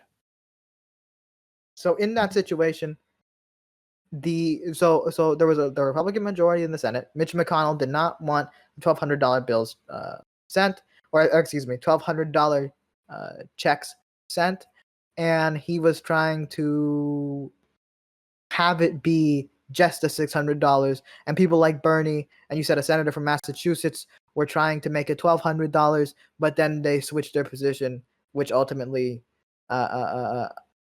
let what happened happen. So if I'm understanding it correctly, would the $600 bill, $600 checks, been sent out whether or not Bernie Sanders delayed the vote constantly or something like that? Yes, there either would have been a replacement bill of 1,200 or an additional 600 sent out. I don't know exactly how they would have passed the second bill, but I believe it was a replacement of 1,200. The defense bill effort was to get Democrats in the Senate together and say, we're not going to pass this defense bill for all our defense contractors to get them paid until we get the Senate to pass the $1,200 stimulus check bill. Well, I think that with that specific case, there's a bit of gray area there.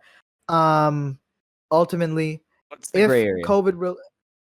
Well, we had a Republican majority, and Mitch McConnell was very adamant to not allow the $1,200 bills to get passed. But it was I can't exactly see a potential win there. It was Senate Democrats that chose to side with the Republicans. But okay. So I would like point out the question that I have laid out and you still haven't answered. If they Sure. don't ask for progressive policies, if they don't fight for progressive policies, how are they going to pass them? And you said you're okay with it in other bills. So Absolutely. I would question, like, what bills? Yeah, sure.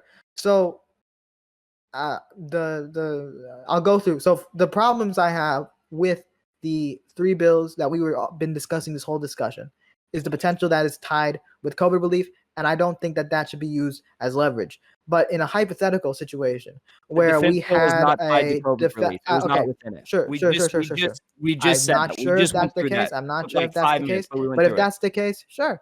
Okay. You had a Republican majority at that Okay, so you moment in time. concede there. So good luck getting through. Good luck getting through the Republican majority. That's all I can say with that. Nathan, it was But Democrats. It was Senate. wait. It I was want Senate to answer your Democrats question. I want who to answer passed your the question. defense bill. It No, was because you're Senate making Democrats something up that were now. the minority in the Senate. But So Democrats you were the had not ones only who so allowed that right to now we pass. already see a situation where Democrats are the majority, but we're struggling to get things passed through our own party with people like Cinema and Manchin. So good luck getting any progressive or slightly progressive thing passed through a Republican Senate. That's all I can say with that. Good luck getting through Mitch McConnell in that specific moment in time. Maybe it was just a fight not really worth having. Maybe it wasn't worth that time. I don't know.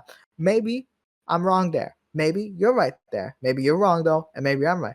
But the main point being, I'm perfectly fine with using any bill, whether it's must pass or whether it's something like the infrastructure bill, like progressives are currently doing right now. I'm perfectly fine with using something as leverage, as long as the leverage isn't the survival of the American people.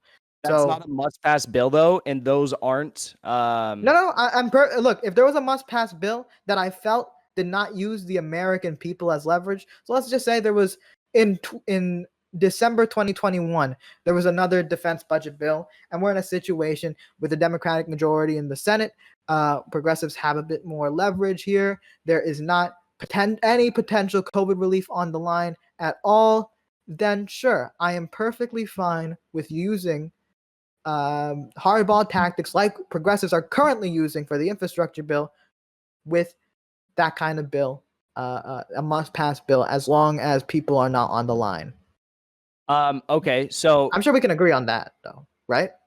Like that would be a good thing. Well, okay, I just want to say something because you were engaging in a revisionist history of the defense bill, which I'm sure it wasn't on purpose. I'm sure you're just not actually informed about the passage of the defense bill. But the reason why I kept bringing up that it was Democrats like Kamala Harris who were the ones who actually allowed for the passage of the defense bill when they could have delayed it and allowed for a $1,200 stimulus check to maybe manifest itself in the Senate. The reason why Democrats had to actually join in and pass this in the Republican-held Senate was because there were multiple Republican senators like Josh Hawley who actually supported and teamed up with Bernie Sanders, if you remember, to support the $1,200 checks? stimulus check. Well, yeah, you know what? Let me extend an olive branch here. I think it would have been an appropriate time at that moment to Not really an play a olive bit of branch. You're just hardball. conceding because this part of this I'm whole trying debate to be has friendly, my been guy. you Hold on. arguing against that. So So, you're just conceding sure, on that point. It's sure. not really an No, olive I'm not arguing specifically against that. I'm But, arguing my main points. I'm arguing. To be clear, just so you can represent my position correctly. I think that delaying the vote for the speaker would have been stupid. It would have made progressives look bad. It would have delayed long-term COVID relief, and it would have just been for a losing fight. And if we were to force the vote or try to delay for the $15 minimum wage for the COVID bill when it was an absolute necessity, I think that would have also looked extremely bad because the people that were hostages at that moment in time, if we were to do that, would have been American people. In this situation, the thing that's hostage is the bipartisan bill that, while good, no one's life is on the line because of it. So that's why I think what they're doing right now is appropriate. Right now, what they're doing is fighting, and they're doing good work. And your strategy would have looked bad when it comes to the initial force to vote, and potentially forcing the vote on minimum wage. That's what I'm trying to argue. we But disagree I'm there. perfectly fine. We Yeah, I'm disagree there, perfectly but fine with using must-pass bills. I'm perfectly fine with using any bill as long as the American people are not on the line. okay. So I mean, in short, I don't know if we have a whole lot to hash out here, but in short, I would say that the American people are always on the line. And if you can delay a passage of a bill or delay a vote by a few days or weeks or whatever, however long it takes, and it, as we have already discussed, I can't, imagine a circumstance in which it would take months for a must-pass bill to pass if it was being delayed by progressives. I would say that it's worth it to wait because Americans are always on the line. If it means that you're going to have a policy pass that is going to positively impact millions of Americans, then that at the end of the day is a net victory. That is a net victory. So, I guess Okay. you Yeah. answered my question though. I asked you, how should progressives ask for these things? How should they force these things? How should they leverage their power? And you said on bills that are must-pass bills that don't, in your eyes, create a. I mean, I would argue that there always is a net positive impact for the American working class if you force a vote on any of these major progressive policies or force the passage of them. But you say if you have an immediate, negative impact for many Americans. Okay, so I guess I would just I would flip the question back to you one more time.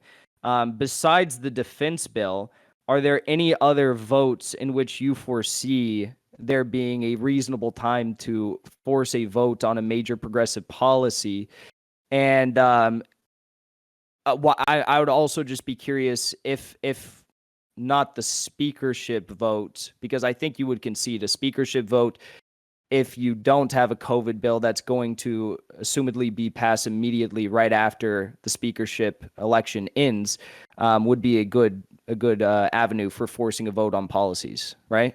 Well, with the speakership vote, it kind of depends because ultimately, I would prefer if one if there were options for other speakers. So there's actual risk saying like, hey, you are not going to get the speakership position if you do not vote this certain way or if you do not do this certain action. But the thing is, you need good choices. The Nancy Pelosi, I do not like, but a blue dog, a straight up blue dog Democrat or a straight up Republican are arguably much worse than Nancy Pelosi. So There's if no that's foreseeable our way in only which we would options, have gone to that would Republican. be bad. Yeah, a blue dog Democrat would also be quite bad. If they switched it to someone like Hakeem Jeffries, who I despise, I think that would be Nancy Pelosi with a new form in a way.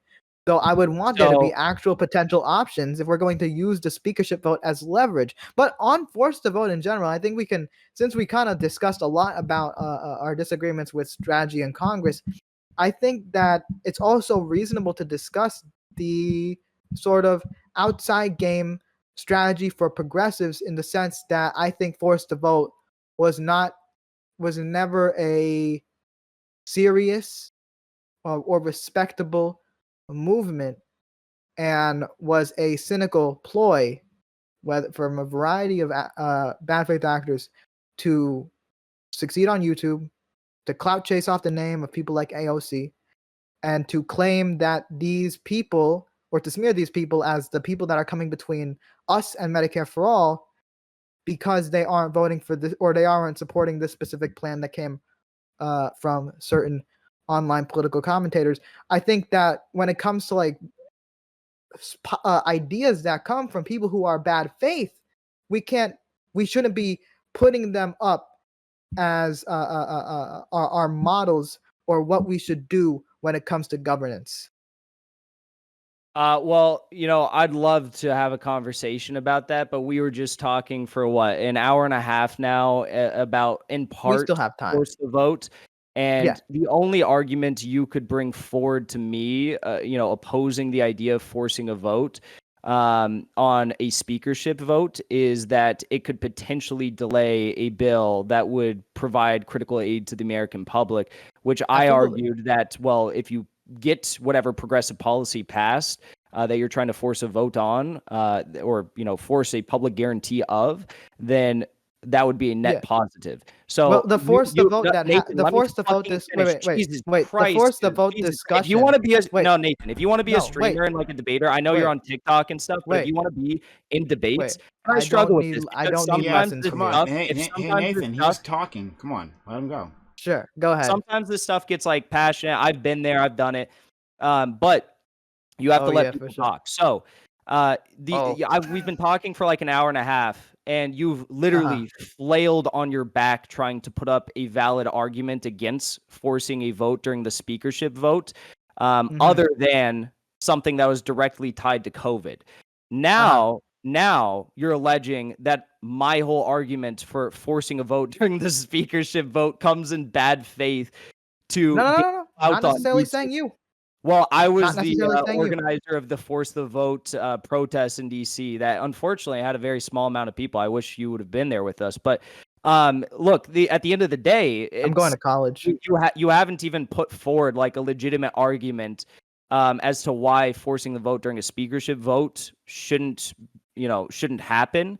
And you even conceded that a speakership vote forcing of a vote during a speakership vote is okay, assuming it's not during like a critical juncture for the American working class. So I'm actually, honestly, I'm Sure. a bit. Well, let me address some of the points you just please. made. Okay. Let me me address some of those I'm points. almost done. Just let me finish. Okay, go. I was about to say, I'm impressed by the big dick energy that you are displaying here to allege that any number of us who are fighting for Medicare for all at this critical juncture in the middle of a pandemic, when we already had what was it, like 40 million people who were uninsured, and we had, at that point in time when it started, we had 20 million more Americans who lost their health insurance throughout the pandemic. You had Global Citizen say that a third of COVID infections could have been, or a third of COVID deaths could have potentially been prevented had people had universal health care in this country, et cetera, et cetera. I mean, you are swinging with big dick energy coming in here and saying that. It's pretty fucking funny, to be honest. True. Unbelievably true. So, okay. So the points that you just made. First of all, I don't need you to condescend like you've been in the game for a very long time. You've been doing this for a year. I've also been doing this stuff for many years as well. We come from the same fear of politics, my dude. So we're when did I say that, Nathan? We've both been around, okay? When did I say that? When did you say what? When did I say that I've been in the game for a while, a long time? Oh, no, I'm just saying that's how your attitude is, okay? Okay, so you just said that I said that, and I didn't say that. And also, I have been in the game for longer than you. I have far more institutional background insofar as national you're literally politics 22, my dude. I'm 20. Okay, we're not that and far off. I saw literally you was in the belly of the 2018. beast. I saw you in 2018 when you were going on the Young Turks and riding on their dick to get support. But let me make my point. I was on the Young Turks. I was on Nancy Pelosi's Youth Advisory Council. I've been in the belly of the beast, and I've come out on the other side. And I've actually amassed a following on my channel, unlike you, who relegates to TikTok. Absolutely. Your TikTok has less followers than mine, so suck my dick. Actually, speaking on your TikTok, I actually find it interesting. Your first TikTok you posted. Okay, you're walking away. Okay. He might still be able to hear you. I don't know if he has headphones on, so he might still be able to hear you. I don't know. Yeah.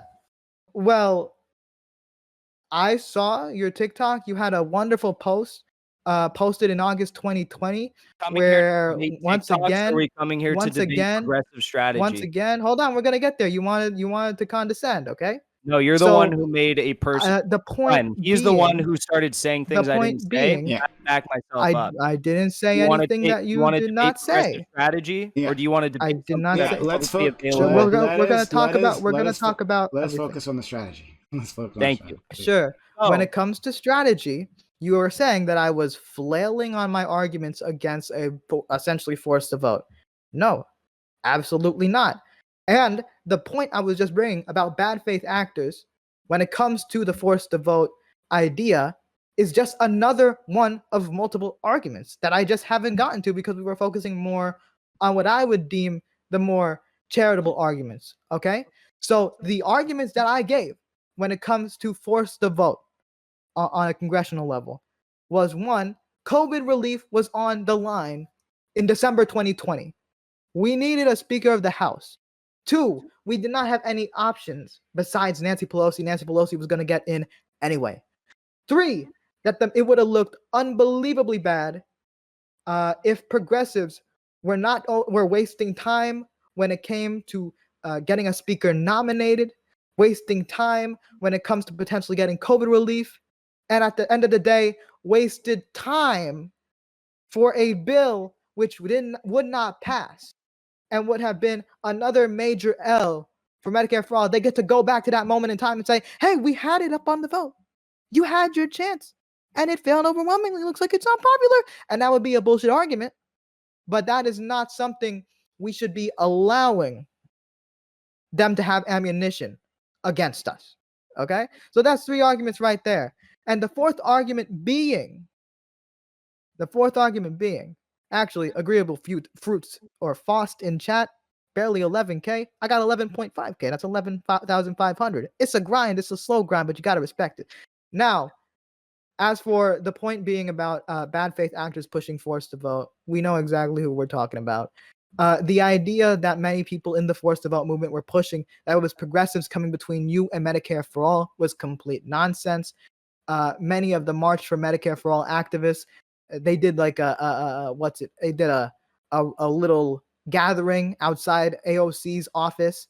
The People's Party constantly tweeting about the progressives constantly using their names, their clout, so that they can get Patreon followers and their podcast can get far, or at least as far as possible. I think that these are bad faith actors. I think that they do nothing for the progressive movement.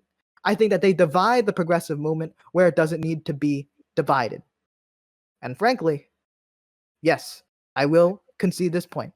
I do think you are one of them. Absolutely. Okay. Well, I don't know how that had anything to do with strategy, but because strategy goes beyond just Congress. Strategy also goes with getting a community of people involved and organized and working together to elect these people, or maybe do direct action or do something. But so I think that people who use the name of these policies as ways to divide the movement are absolutely detrimental and disgusting. But people that are decent are getting attacked, and that's what disgusts me. People like the folks at the Young Turks that were there for you, Jackson, that brought you on their show in studio.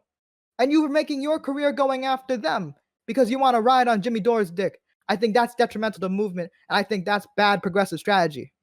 Absolutely.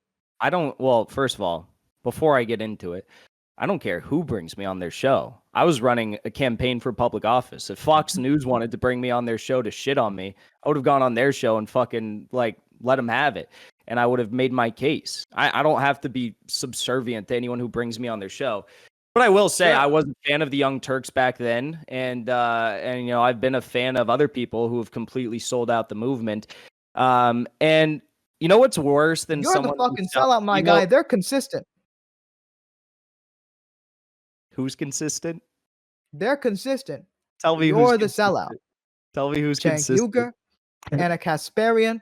How many progressives have they brought on to their network and platform them to support their campaigns, much like yourself? Were they consistent? Who supported Apology and Swearingen in 2018? Were they consistent when they said that Force the Vote was an effort to divide the left and get Republicans to essentially start focusing more on bashing progressives? And then 2 months later, Cenk Uygur went out and did the same exact thing with forcing a vote on a $15 minimum wage on a COVID bill that also was, as you put it, desperately needed to provide critical support to the American working class. Is that consistent, or is that seeing a similar scenario and choosing to force a vote on another policy that progressives claim to support? I think that Cenk Uygur can be wrong on specific issues. Absolutely. Don't say dumb shit like that. Don't say dumb shit like that. Don't say dumb shit like that, Nathan. I don't think. Don't say dumb shit. I don't. So now, getting to your other point of calling me a bad faith actor because you talked for a while. I let you talk for a while. You changed your whole personality, even your speaking voice. Nathan, I'm because literally you are trying to. You're grifting. Absolutely. Don't make me mute you. Okay, so you talked for a while. You said that I was a bad faith actor. I let you have your little spiel. Well, Nathan, I mean, like, I don't know how else to phrase it, but at least I'm not a fucking absolute suck up to the Democratic establishment, because that's exactly what AOC is doing. That's what Ilhan Omar is doing.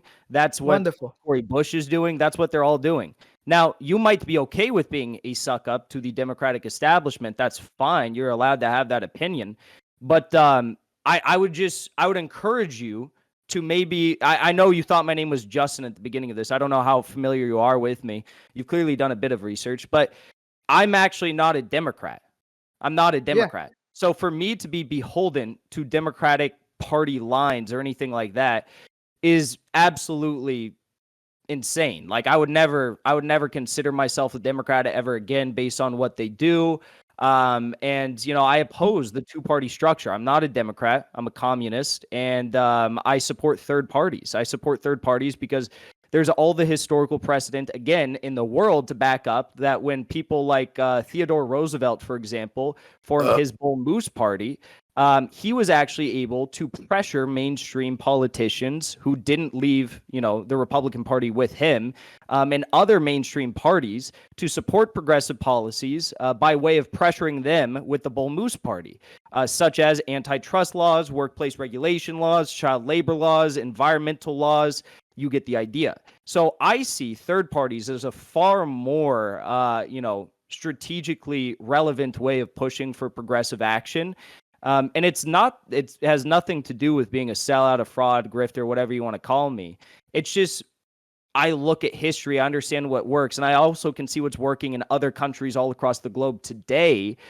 Prominent leftist parties, new parties that are rising up and challenging the existing structures in their own countries, be it in Latin America, be it in you know, Europe, and they're actually having great successes in pursuing this model. So I mean, like, if you want to talk about that, you can talk about that, but at least have like an honest conversation, because I'm not a Democrat, so Sure. I Am I no still reason. mute on What? your end?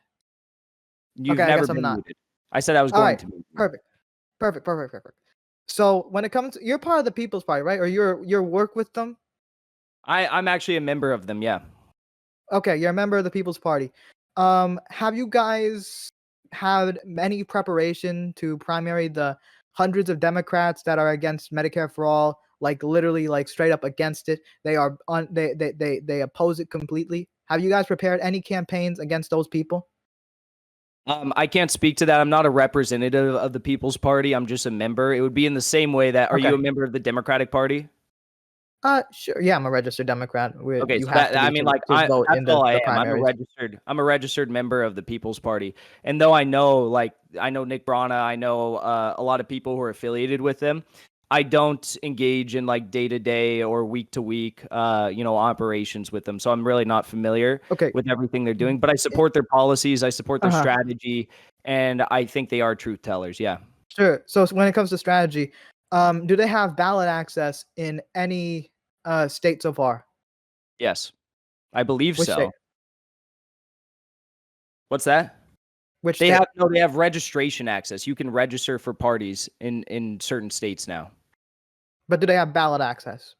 I don't think so. I think you need like a ton of signatures to get ballot access. That is true. That is fair. That is fair. Absolutely. You do need a ton of signatures to run a party. Look.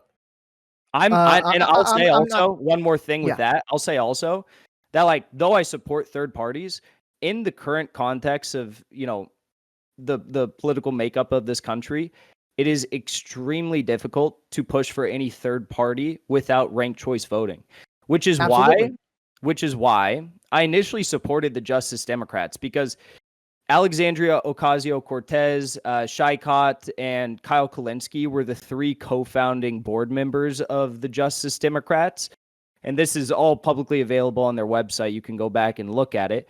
And one of their actual original, you know, founding principles, policy principles that they supported was ranked choice voting. Now, this is something that AOC and the Justice Democrats no longer support. which, I mean, they're entitled to change their values. But I mean, this is the type of stuff that I was saying. They've changed their strategy. Their strategy used to be, let's get Democrats and a progressive flank elected. Let's advocate for progressive policies and policies that are going to benefit potential third-party candidates or independents further down the line. And then we will continue to support third-party candidates. They've engaged in democratic reformism, and then now they're in their final stage of just being absolute puppets of the Democratic Party, which is why I no longer support them. Fascinating. So I don't know where you see that AOC is against ranked choice voting.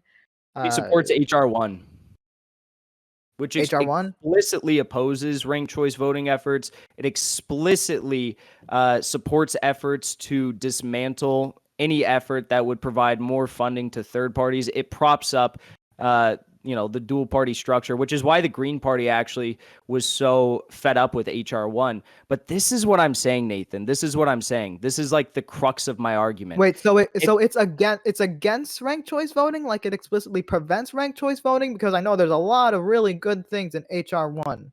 HR 1 advocates for voting models that would prohibit ranked choice voting. And this is the problem with the Justice I just want to Democrats. clarify, because I'm not aware of this, so I don't want have to learn. the whole bill in front of me, but I covered it. I have a video about it. I covered it on my stream. Actually, it was before I started live streaming. I have a video about it. You can go watch it. It probably just type in Jackson Hinkle HR1 and you can go watch it. So this is my problem with the Justice Democrats and with progressives right now, is they've abandoned their key principles, right? Regardless of whether they even supported HR1, they no longer are advocating for these things. They've taken them off of their website, which is a default, unendorsement of said policy. They no longer carry these policies on their own websites. AOC has taken abolish ICE off of the immigration section page of her website, and she removed it to a small bullet point on the women's issues page of her website. They have changed. So it's still there. No, she used to have a full page dedicated to it. She took it off completely, and then she was called out by activists for taking it off completely, with the exception of a piece of merchandise. She had a hat that still said abolish ICE. And then when she was called out for it, are you going to let me finish? When she was called out for it, she added it to a bullet point on her women's issues page. So it's not a major do you understand the difference between having... I don't know if politicians are the specific people designing their own websites, to be clear. They probably have staff doing this. But even besides that, wait, I want to address the HR1 point. I want to address the HR1. You specifically said you're against HR1. You said that there's something that would make it harder for ranked choice voting to take place, which makes it hard for third parties. You can specify which one. You suggested to watch your video. Okay, fair. You don't have the bill right in front of you. That's fine. But there are many things in HR1 that are super beneficial. So there is a degree of campaign finance reform. Not enough, but still better than how it currently is. There is finding for DC statehood, or finding in support for DC statehood. So pushing DC statehood is excellent. That's really good. The bill attempted to thwart gerrymandering and would require states to use independent commissions to draw congressional districts. Except in states with one congressional district, so very small states. So if I'm to be honest, if I'm presented with two bills, one is a ranked choice voting bill, or the other is a bill that completely gets rid of gerrymandering, pushes hundreds of thousands of people in DC to get a senator and a representative and a voice in our politics, and especially, I don't know if I already just said this, maybe I already said this, but the gerrymandering thing is fucking huge. That versus a bill to support ranked choice voting, where pros and cons, I think that the For the People Act overwhelmingly is much better than. Yeah, I would say it's a much better bill. I would say if I was in Congress, which I don't envy the job of Congress people, I would never vote for something that I don't believe in and I think is actually going to inhibit democracy. And I mean, in the same way you read a few bullet points, I can do the same. HR1 eliminates the limitations on donations and expenditure candidates can receive and make. It inflates the amount of money national party committees can give to candidates from $5,000 to $100 million. It replaces the general election block grants, where each qualified candidate receives a set lump sum of public funding for campaign expenses with matching funds through election day, which is a huge step backwards. And it abolishes the general. I let you read all your dumb shit. I want to understand these points. Wait, I want to understand that. I let you read your dumb Nathan, shit. Now let me read my dumb shit. I didn't interrupt you when you were saying your shit. It also abolishes the general election campaign block grants that parties can access by winning at least 5% of the vote in the previous presidential election. HR 1 would eliminate this provision, which basically means that you're not giving a fair shot to third parties, which regardless of whether you have ranked choice voting or not, it doesn't matter because you're essentially blocking out third parties if they get 5%. So basically, Nathan, there's a bunch of problems with the bill too, and these are what are known as poison pills. I am not a Democratic hack, unlike I'm unlike the progressives in Congress. So I don't vote for bills. I would never vote for a bill with a poison pill in it. I will only support things if I'm ever in any elected office, be it on a local government, a state government, whatever, if it includes things that I actually support. And I think that's the difference between a spineless hack like yourself, who can say I support those things, or I support the bill even though I oppose those things, and myself. Okay, so you went through those lists of the money things. I'm curious, like, where's your information from? Just so I can, like, I would like to see that list in front of me as well. My information is from the Green Party's website. Okay, the Green Party's website. Well, I think I can't address every single point you brought up there in your list because you went by a little fast there, and that's okay. But one of the points you brought up was the bill. The bill would introduce. Wait. You said this bill would limit democracy or push us backwards. I think that ending partisan gerrymandering is one of the biggest problems in American democracy right now. I think that ending gerrymandering would be fucking amazing, would be groundbreaking. It would give people that are it would change the way the system works, where politicians are choosing who their constituents are going to be and give them the ability to choose their politicians. I think that's insanely significant. You mentioned when it comes to the campaign finance reform part, you said this bill would introduce voluntary public financing. Wait, what did you say there about public financing? What do you say? You mentioned something about public financing of elections. I don't know if I said anything about public financing of elections. You said that there was something specifically about something about public financing that you specifically said would bring us back or something. I want that's why I was interrupting you earlier. I wanted to clarify. I said it replaces the general election block grants with matching funds through election day, which is a huge step backwards for public campaign finance reform, using the above mentioned criteria designed to squeeze out alternative parties and independent candidates. Wait, what? Wait.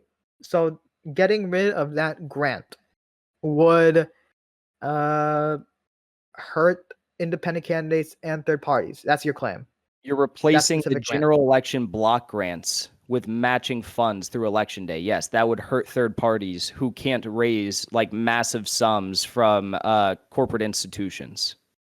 Well, there would be, in turn, there is public financing for campaigns that would match small donations, a 6-to-1 ratio, meaning that people like a Bernie Sanders or an AOC who receive a ton of small dollar donations would get a ton. I don't care about party. I care about the good politicians, my dude. I care about our democracy. Okay, yeah, I care about democracy. That's why I want to get rid of gerrymandering. Okay, if you run for office, you run for office. So anyway, you tried to pick an argument here. Now I'm going to stick to it. You tried to pick an argument. Now let me present my side. Let me present my side.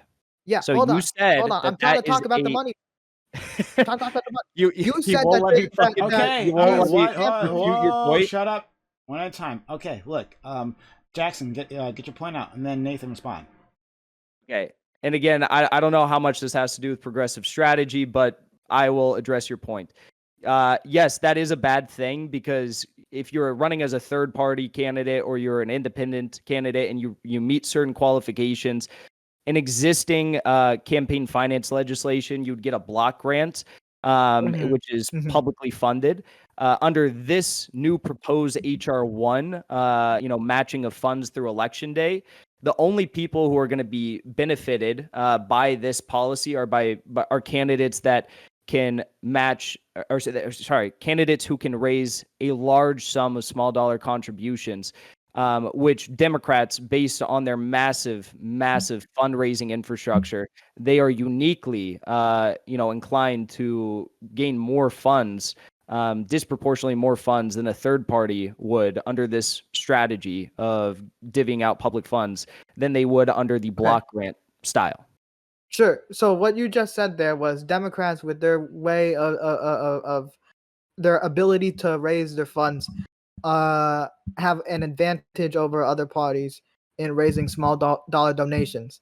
And what this bill would do, like it said, it would add public funding to match the ratio for these small dollar donations, which would in turn increase funding for certain Democratic candidates. Now, I will say, if you look at different politicians, certain Democratic candidates make more small dollar donations than other Democratic candidates.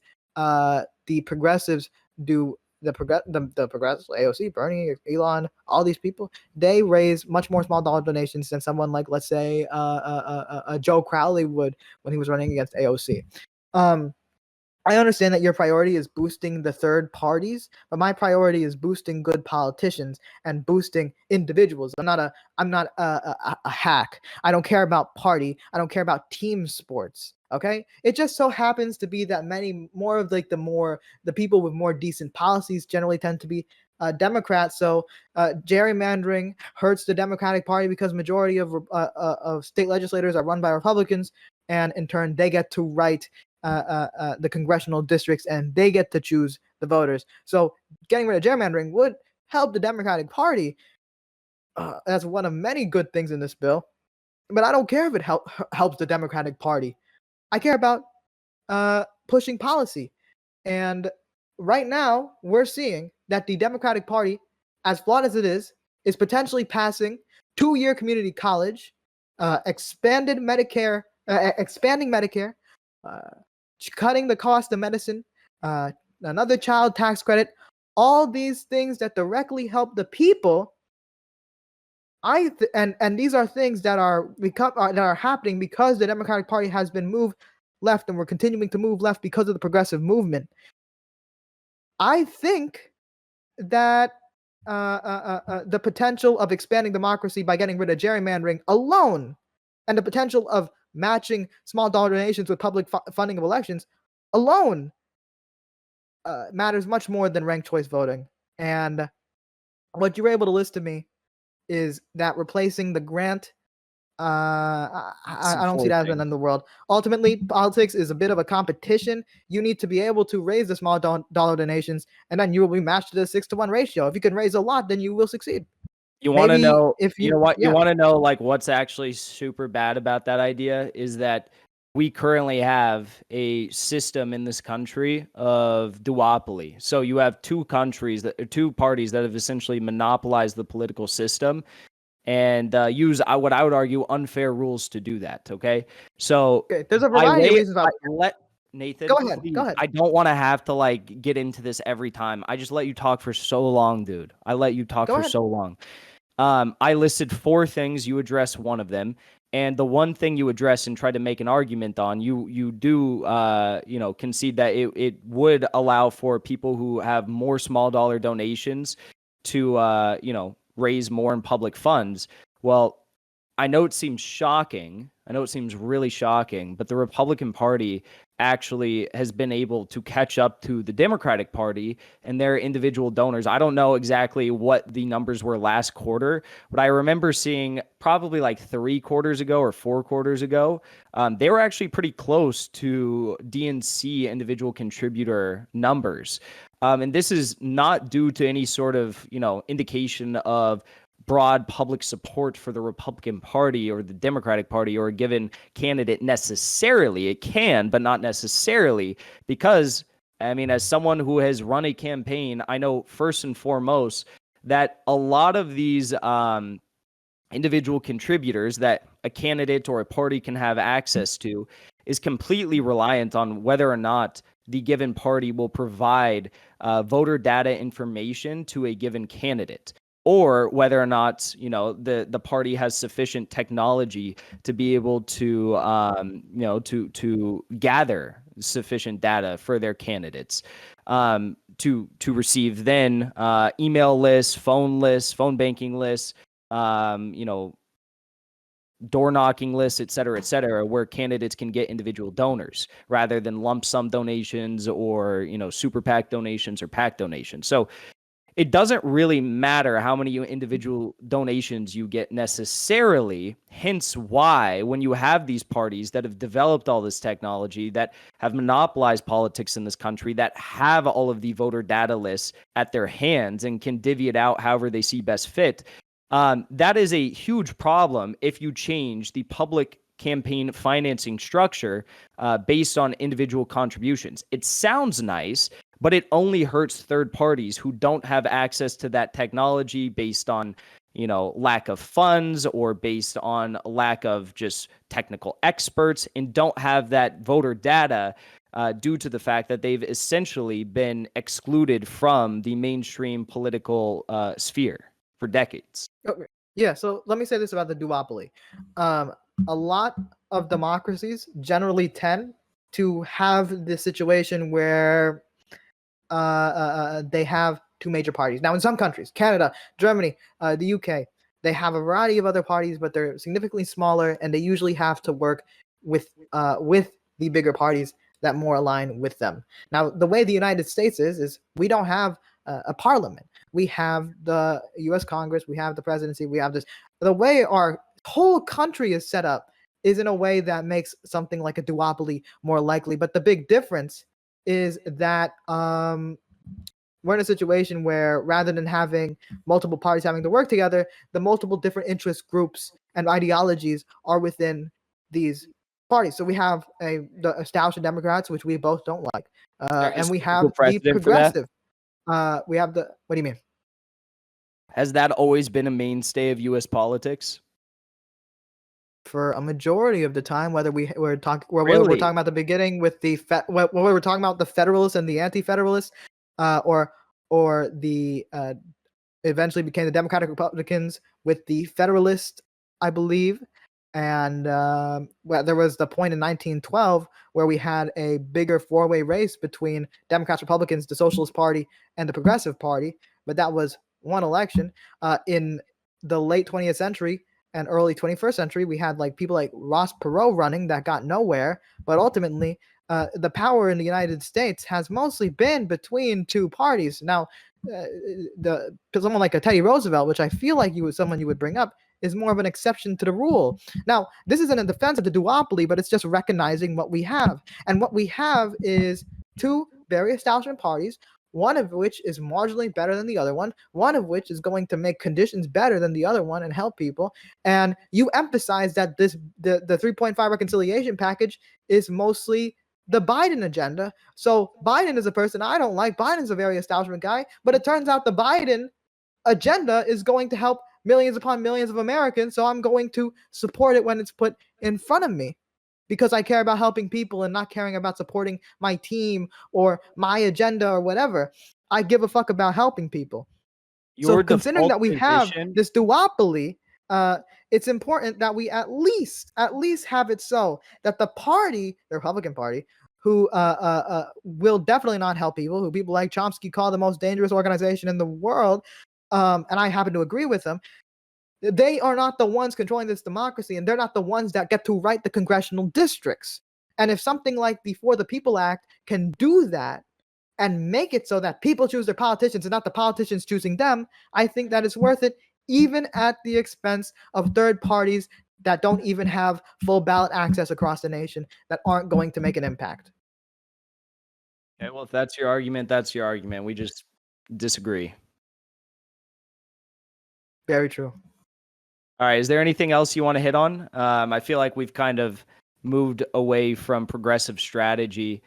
We didn't really talk about all the ways in which we talked. I found it interesting. The conversation went in a lot of ways to areas in which I was arguing that progressives have, and I know you disagree with this, but they've abandoned opportunities where they could have forced a vote on progressive policies or forced, public guarantees of policies passing, things like that. We didn't talk at all about areas in which progressives have towed the party line on given votes and policies, or stayed silent when the Biden administration has done things that they would clearly oppose based on their professed policy beliefs. We don't have to get to those things because they are long, and we've already been talking for a while. But maybe another day. Perhaps another day. Absolutely. All right. Okay. Well. Okay. Yeah. This has been great. I want to thank you both for this. And to my channel, we will have more content after this. We're going to go to our open walk on panel right after we're done here, so the content does not end. No need to leave. But first, we'll give an outro to these two great guests. We'll start with Jackson. Jackson, very nice to meet you. Very nice to have you here. We'd love to have you in the future. Thank you for stopping by, and tell the world about yourself. Hey, yeah, thank you for having me on again. I'm a streamer. You can find me streaming every day. My primary platform is YouTube, but I just started on Twitch. I do mostly debates on Twitch, and I argue from a Marxist-Leninist, anti-imperialist point of view. And thank you, everyone, for tuning in and participating in the discussion and chat. Okay, thank you very much. Now, Nathan, thank you for helping set all this up. It was a huge assistant. I didn't know about our friend Jackson, but you brought him in. So thank you for making this a possibility. Nathan, tell the world about yourself. Hi, well, I'm Nathan, TheNathanGalang, on a variety of platforms. I am a progressive. I talk politics. On YouTube, I'm trying to sort of expand beyond just exclusively talking about politics, but it just seems to kind of be the thing I talk about the most at the moment. So if you like that, TheNathanGalang on YouTube and on a variety of platforms, that's who I am. And I appreciate Prime you letting me set this up. Thank you for that. Sure. Okay, we are going to go into open walk on panel. Anyone here is welcome to join us, but if not, that's okay. Thank you for spending your time, your energy, your knowledge, and your passion for my community. I know they appreciate it just as much as I do. Have a good one. Bye. Thank you for having me on. Yeah. Peace. Thank you.